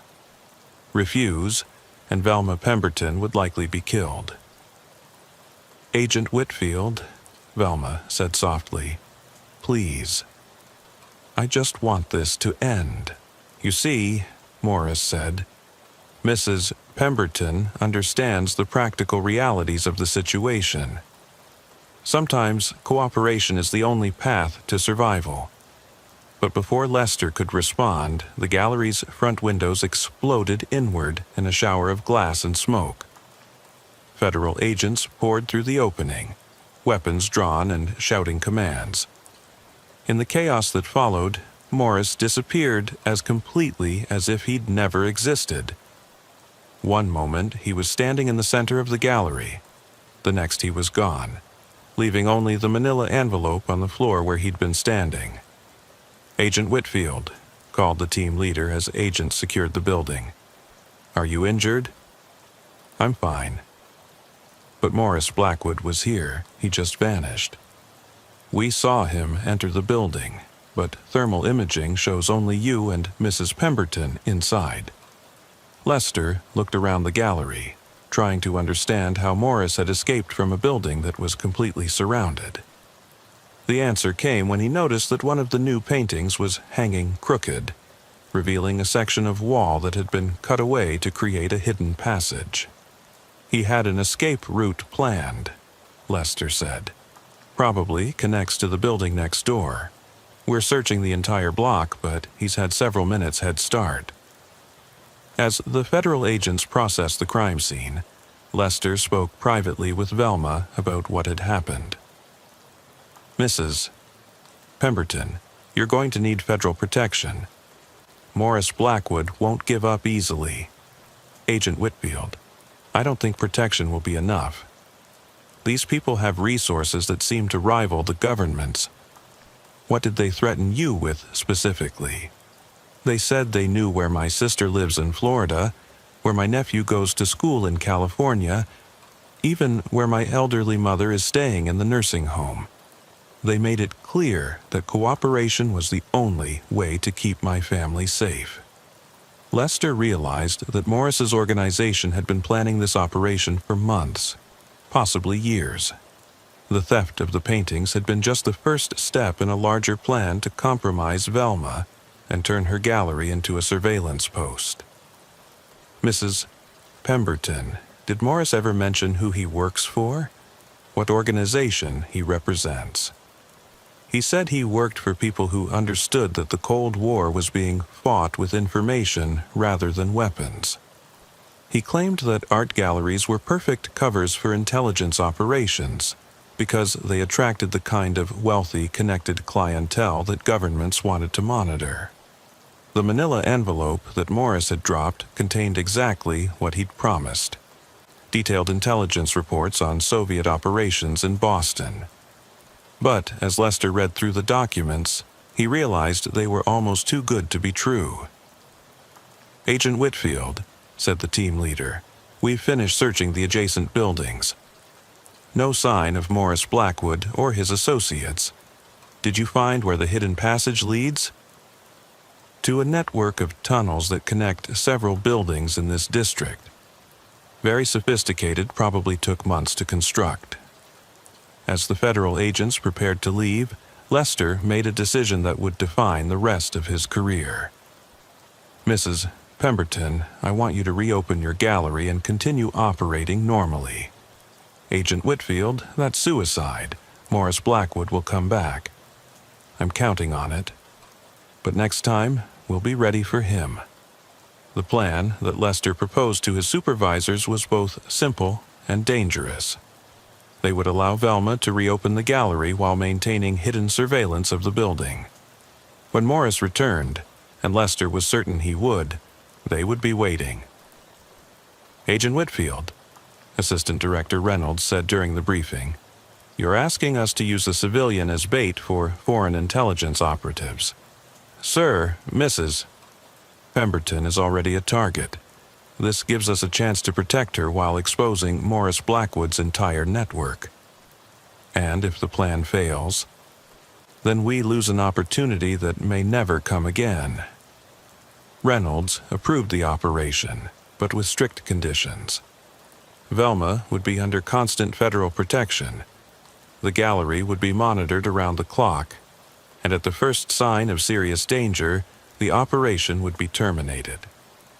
What none of them realized was that Morris Blackwood was already 3 steps ahead of them, and that the real trap was just beginning. 3 days passed without any sign of Morris Blackwood. The Pemberton Gallery reopened with FBI surveillance teams positioned in nearby buildings, monitoring every person who entered or left. Velma went through the motions of running her business, but Lester could see the strain wearing on her with each passing hour. On the 4th day, something changed. "Agent Whitfield," crackled the voice through his earpiece, "we have a problem. The listening devices in the gallery frames have been activated remotely. Someone's monitoring conversations inside the building." Lester was positioned across the street in an unmarked van, watching the gallery through high-powered surveillance equipment. "Can you trace the signal?" "It's bouncing off multiple relay points. Whoever's receiving the transmission is using sophisticated counter-surveillance techniques." "Any sign of Morris or his team?" "Negative. But Agent Whitfield, there's something else. Mrs. Pemberton just received a phone call that's got her very agitated." Through the van's monitors, Lester could see Velma pacing frantically in her office, clearly upset about whatever she'd just heard. "I'm going in," Lester said. "Agent Whitfield, that breaks protocol. If Morris is monitoring the gallery, your presence will alert him that this is a federal operation." But Lester was already out of the van, crossing the street toward the gallery entrance. Something in Velma's body language suggested immediate danger, and he wasn't going to wait for approval from headquarters. He found Velma in her office, staring at the phone as if it were a venomous snake. "Mrs. Pemberton, what happened?" "He called," she whispered. "Morris, he said the game was over." "What game?" "Agent Whitfield, he knows about the FBI surveillance. He knows about the listening devices, the hidden cameras, everything." Lester felt cold dread settling in his stomach. What did he say exactly? He said that federal agents weren't the only ones who could set traps. He said, Velma's voice broke. He said that everyone in this building was going to die in exactly 10 minutes. We need to evacuate immediately.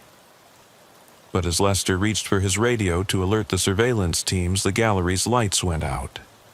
Emergency lighting kicked in a moment later, casting eerie shadows throughout the building. Mrs. Pemberton were leaving. Right now. They moved toward the front door, but it wouldn't open. The electronic locks had been engaged remotely, trapping them inside. "Agent Whitfield," came Morris's voice through the gallery's intercom system. "I told you this game was over. Morris, let Mrs. Pemberton go. Your quarrel is with me." "My quarrel is with federal agents who interfere in operations they don't understand. But don't worry, this will be over quickly." Lester tried his radio, but got only static. The FBI surveillance teams were being jammed, cut off from communication. "You see, Agent Whitfield, the real art theft happened months ago.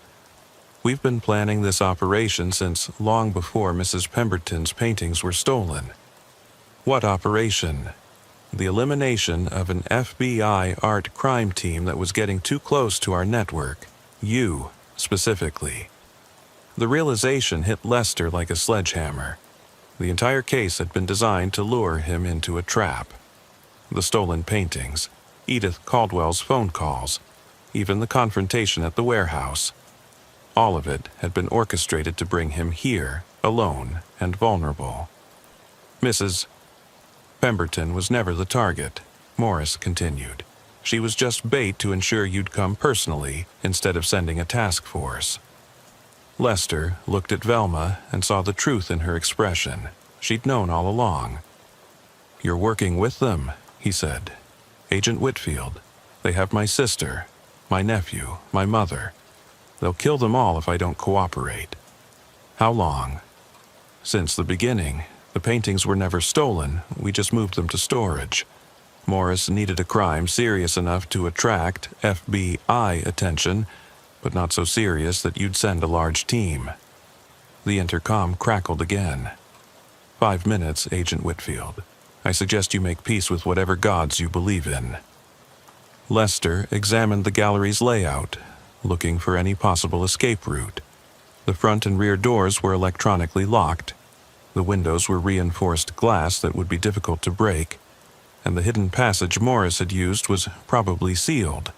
But in Velma's office, he noticed something that might give them a chance. "Mrs. Pemberton, the basement." "Does this building have a basement?" "Yes, but it's just storage." "Any external access? Delivery doors, utility entrances?" "There's a coal chute that connects to the alley, but it hasn't been used in decades." They found the basement stairs and descended into darkness, broken only by the weak emergency lighting.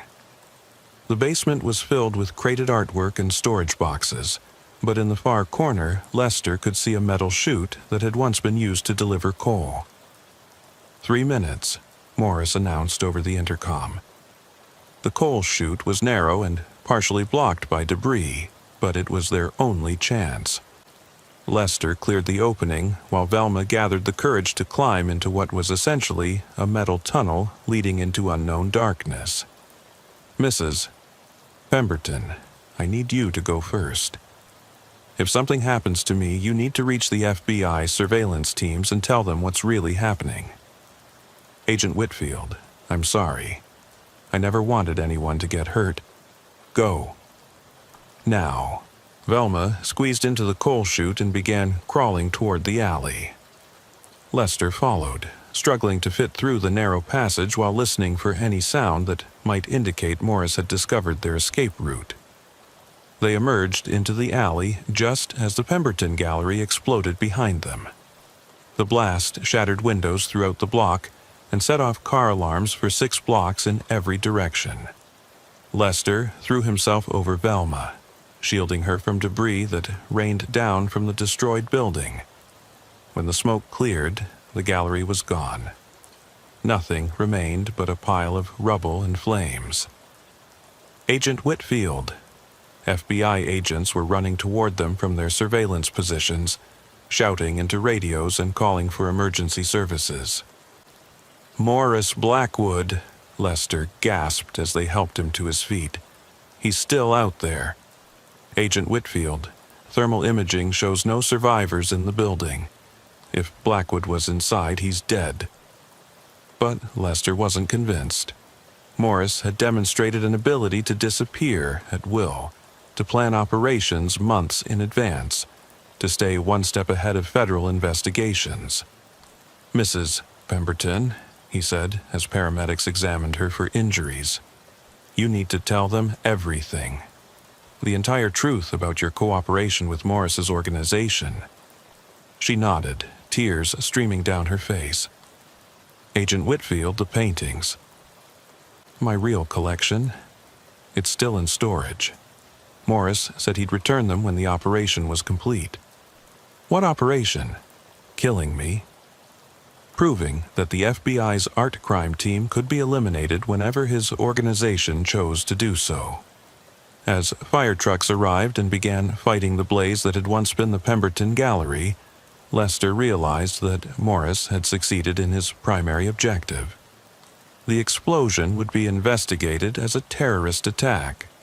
The truth about the espionage operation would be classified, and the Morris Blackwood would disappear back into whatever shadow organization had created him. 3 months later, Lester received a package at his home address. Inside was a single photograph showing all 12 of Velma's stolen paintings hanging in what appeared to be a private gallery somewhere in Europe.